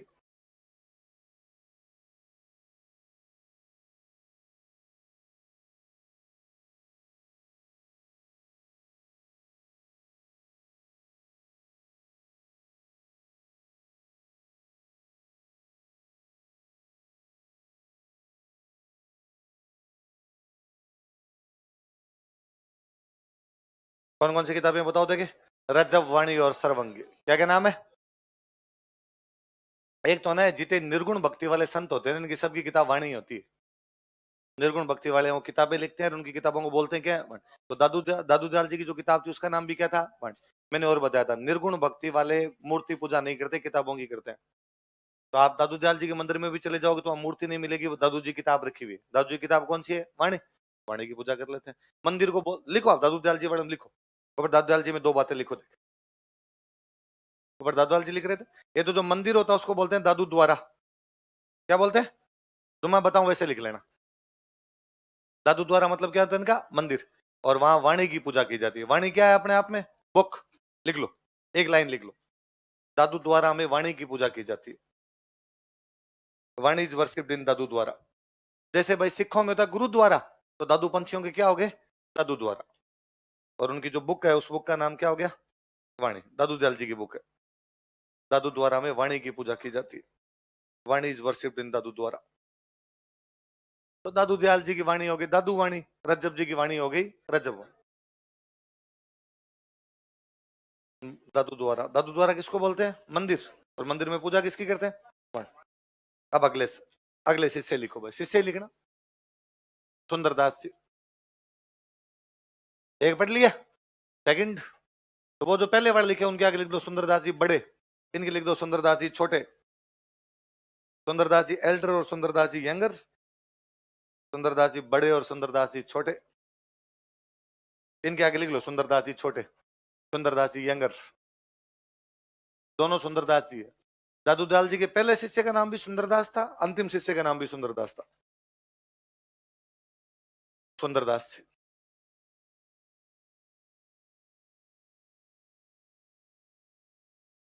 देखो दौसा के खंडेलवाल परिवार में इनका जन्म हुआ था। He born in Khandelwal family of Dausa. Dausa के खंडेलवाल परिवार में इनका जन्म हुआ था। He born in Khandelwal family of Dausa. Dausa के खंडेलवाल परिवार में इनका जन्म हुआ था। He born in Khandelwal family of Dausa. सबसे इंटेलिजेंट दादू पंथ में सबसे अधिक इंटेलिजेंट कोई शिष्य हुए थे तो वो कौन थे? सुंदरदास जी। 42 किताबें लिखी। कितनी किताबें लिखी? इन्होंने 42 पुस्तकों की रचना की थी। He wrote 42 books. इन्होंने 42 पुस्तकों की रचना की थी। He wrote 42 books. जैसे एक दो नाम लिख लो, सुंदर सागर, सुंदर विलास, ज्ञान समुद्र,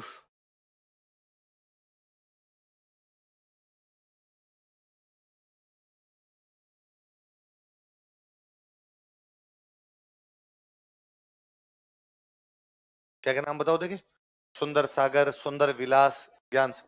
एक लंबा टाइम इन्होंने अपना सिक्कर में एक जगह पड़ती है फतेहपुर, कौन सी जगह? यहां पर बिताया था, लिख लो। इन्होंने अपना लंबा समय फतेहपुर में बिताया था, सिक्कर में, अपने सिक्कर में जगह पड़ती है। He spent his long time at Fatehpur. इन्होंने अपना लंबा समय फतेहपुर में बिताया था। He spent his long time at Fatehpur. Fatehpur कहां पड़ता है? इनका जो मुख्य केंद्र है वो दौसा में एक जगह पड़ती है, गेटोलाव। तो मुख्य केंद्र गेटोलाव दौसा, मेन सेंटर। साधु थे, अलग अलग जगह जाके बस गए। गेटोलाव दौसा।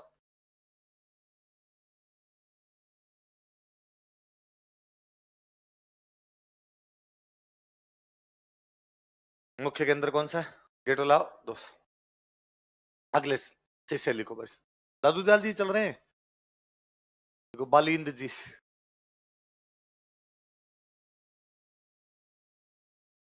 और बालिंद जी की बुक लिखो आरिलो।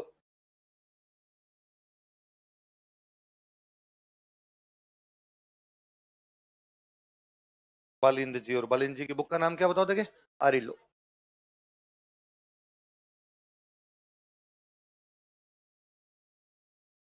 फिर मैं तीन चार नाम लिख रहा हूं, खाली उतार लो। गरीबदास जी। दादू दयाल जी के मरने के बाद में नरेना वाली सीट पे यदि कोई बैठे थे तो वो कौन थे? गरीबदास। फिर इनके भाई थे वो बैठे थे, मिस्किन दास जी।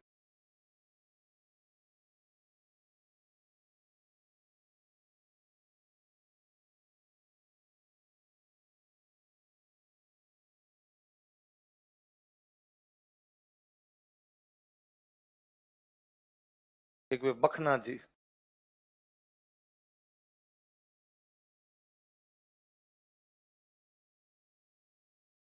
एक वे संत दास जी।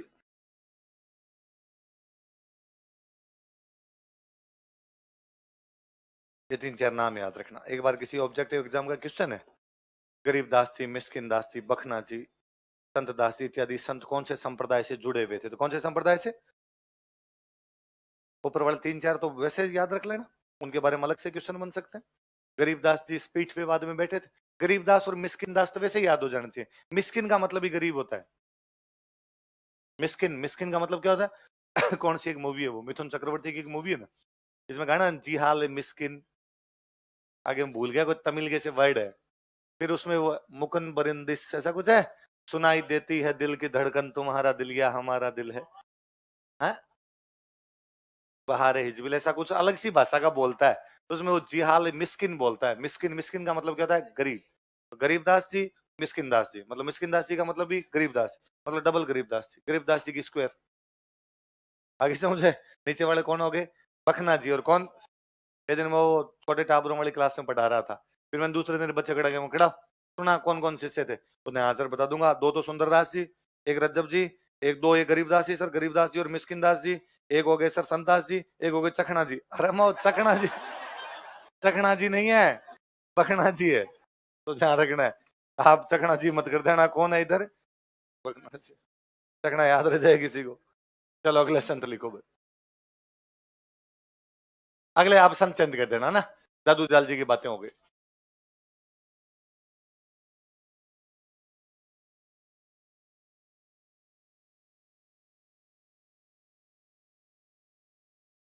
मैं थोड़ी सामान्य जानकारियां लिख रहा हूं, आप उतारिए फिर अपने बात करेंगे।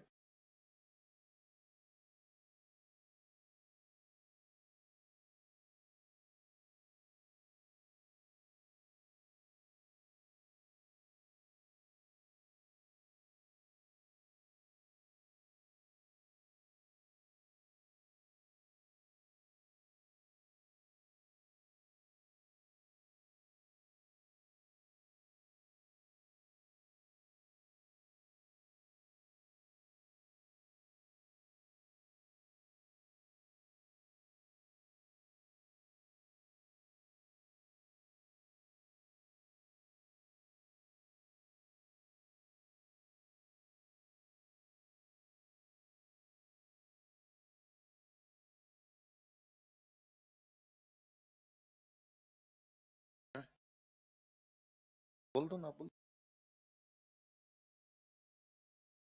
मैं ये लिखवा दूं फिर कर देना।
हाँ, क्या बीच में आ रही? हम्म, गरीबदास जी दादू दयाल जी के बेटे थे। दादू दयाल जी का ब्याह किया हुआ था। रज्जब जी में चोट तो यही हुई, बेटे थे 10। महाराज ने कहा व्यक्ति गलतियां कर करके सीखता है। कैसे, तुम्हें कैसे पता गरीबदास जी बेटे थे? हाँ, दादू पंथ में तो नहीं हो तुम? अच्छा, तुम दादू पंथी तो नहीं हो? क्या बता, ये बात दादू पंथी होते तो उनको सब बातें पता होती।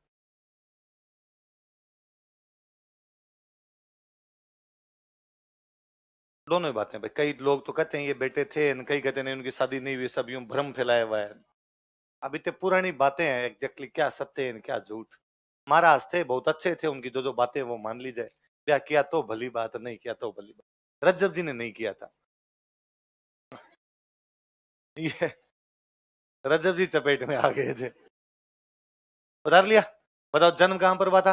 पिंपासर। पिंपासर नागौर में एक जगह पड़ती है, नागौर। पिताजी का नाम क्या है?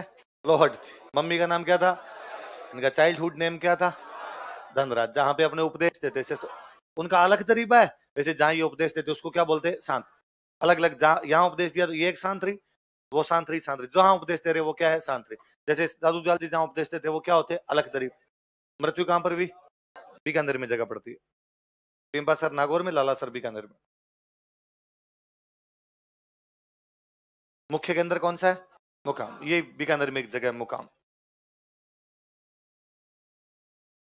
वहां साल में 2 बार मेले लगते हैं। कब कब लगते हैं बताओ? देखिए, आश्विन अमावस्या और फाल्गुन। कब कब लग रहे हैं?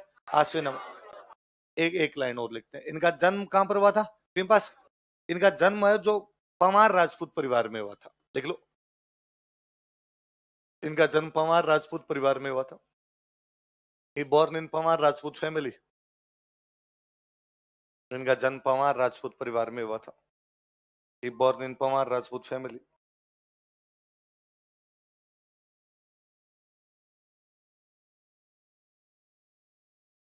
लो आ जाओ नवीन जी। हाँ, साधु दयाल जी की।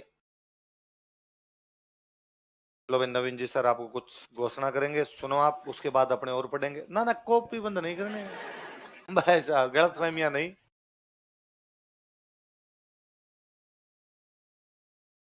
छोटा सा कागज का टुकड़ा निकाल लो एक रजिस्टर कागज में का से। टुकड़ा निकालो तुम सारे। कागज छोटा का टुकड़ा नहीं समझते? हाँ, कॉपी पे लिख लो। सबसे पहले अपना नाम। उसमें नाम लिखो अपना फटाफट। पीछे वाला गेट बंद कर देना भाई, वो उधर से नहीं जाए कोई स्टूडेंट। नेम, आपका बैच का नाम, मोबाइल नंबर, अमेरिका भेज रहे हैं तुम्हें। एनरोलमेंट नंबर, नाम, batch, mobile number, enrolment number. और टी शर्ट की साइज। किस साइज की टी शर्ट आएगी आपकी? M, S, L, XL, double XL? Triple XL. और स्मॉल से भी छोटी, एक्स, एक्स और एस। अच्छा, वो भी आती है क्या? हाँ सर। मतलब टाबरों वाली भी लेबन वगैरह तुम? नाम, पेज का नाम, मोबाइल नंबर, एनरोलमेंट नंबर और आपकी टी शर्ट की साइज। अरे पता ही होता है टी शर्ट की साइज क्या है, अब चेक करेगा तू? हाँ? इनके डबल एक्सएल आएगी, इनके तो। डबल एक्सएल आई? इनके इन दोनों के डबल एक्सएल आएगा। डबल एक्सएल तो क्या आएगी? डबल एक्सएल आई?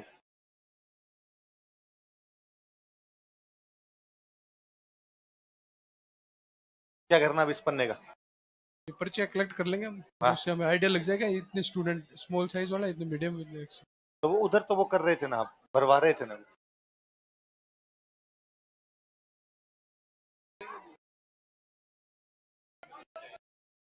फटाफट पर्चियां दे दो इन भैया को। अरे यूं कम ज्यादा हो जाएगी, चेंज कर लेना रहे।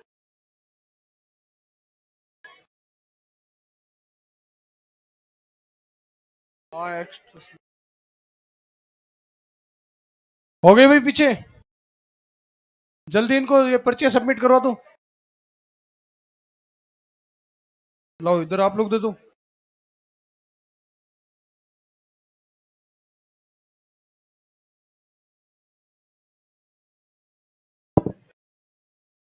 हाँ,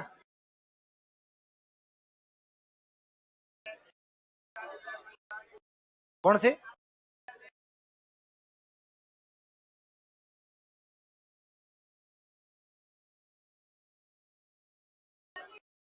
हाँ,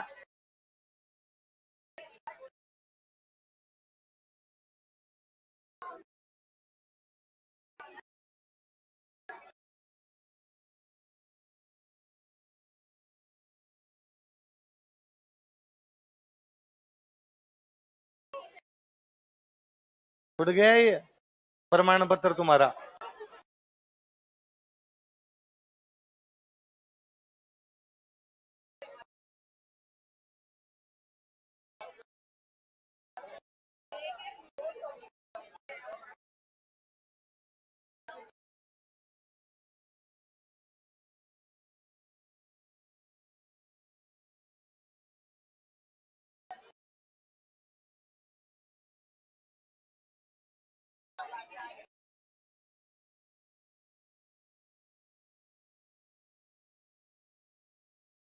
वालो लिखो आगे अपने।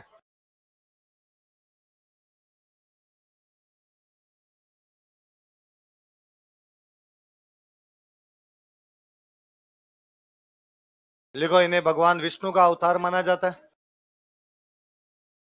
इन्हें भगवान विष्णु का अवतार माना जाता है। He is considered as incarnation of lord Vishnu. इन्हें भगवान विष्णु का अवतार माना जाता है। He is considered as incarnation of lord Vishnu.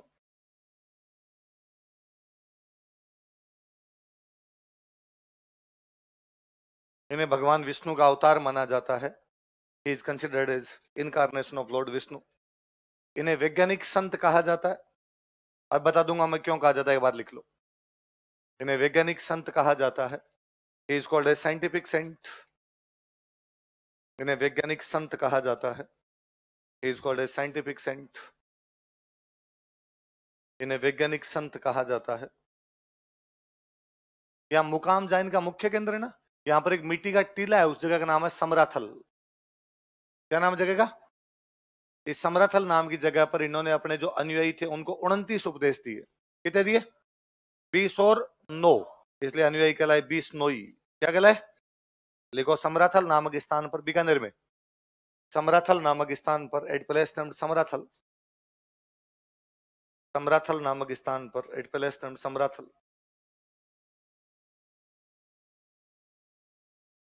इन्होंने अपने अनुयायियों को 29 उपदेश दिए थे। He delivered 29 teachings to his disciples। सबने दे दी भाई पर्ची? इन्होंने अपने अनुयायियों को 29 उपदेश दिए थे। He delivered 29 teachings to his disciples। इन्होंने अपने अनुयायियों को 29 उपदेश दिए थे। He gave 29 teachings to his disciples। अतः इनके अनुयायियों को बिश्नोई कहा जाता है। So his disciples are called as Bishnoi. अतः इनके अनुयायियों को बिश्नोई कहा जाता है। So his disciples are called as Bishnoi. चलो नेक्स्ट क्लास में पढ़ेंगे।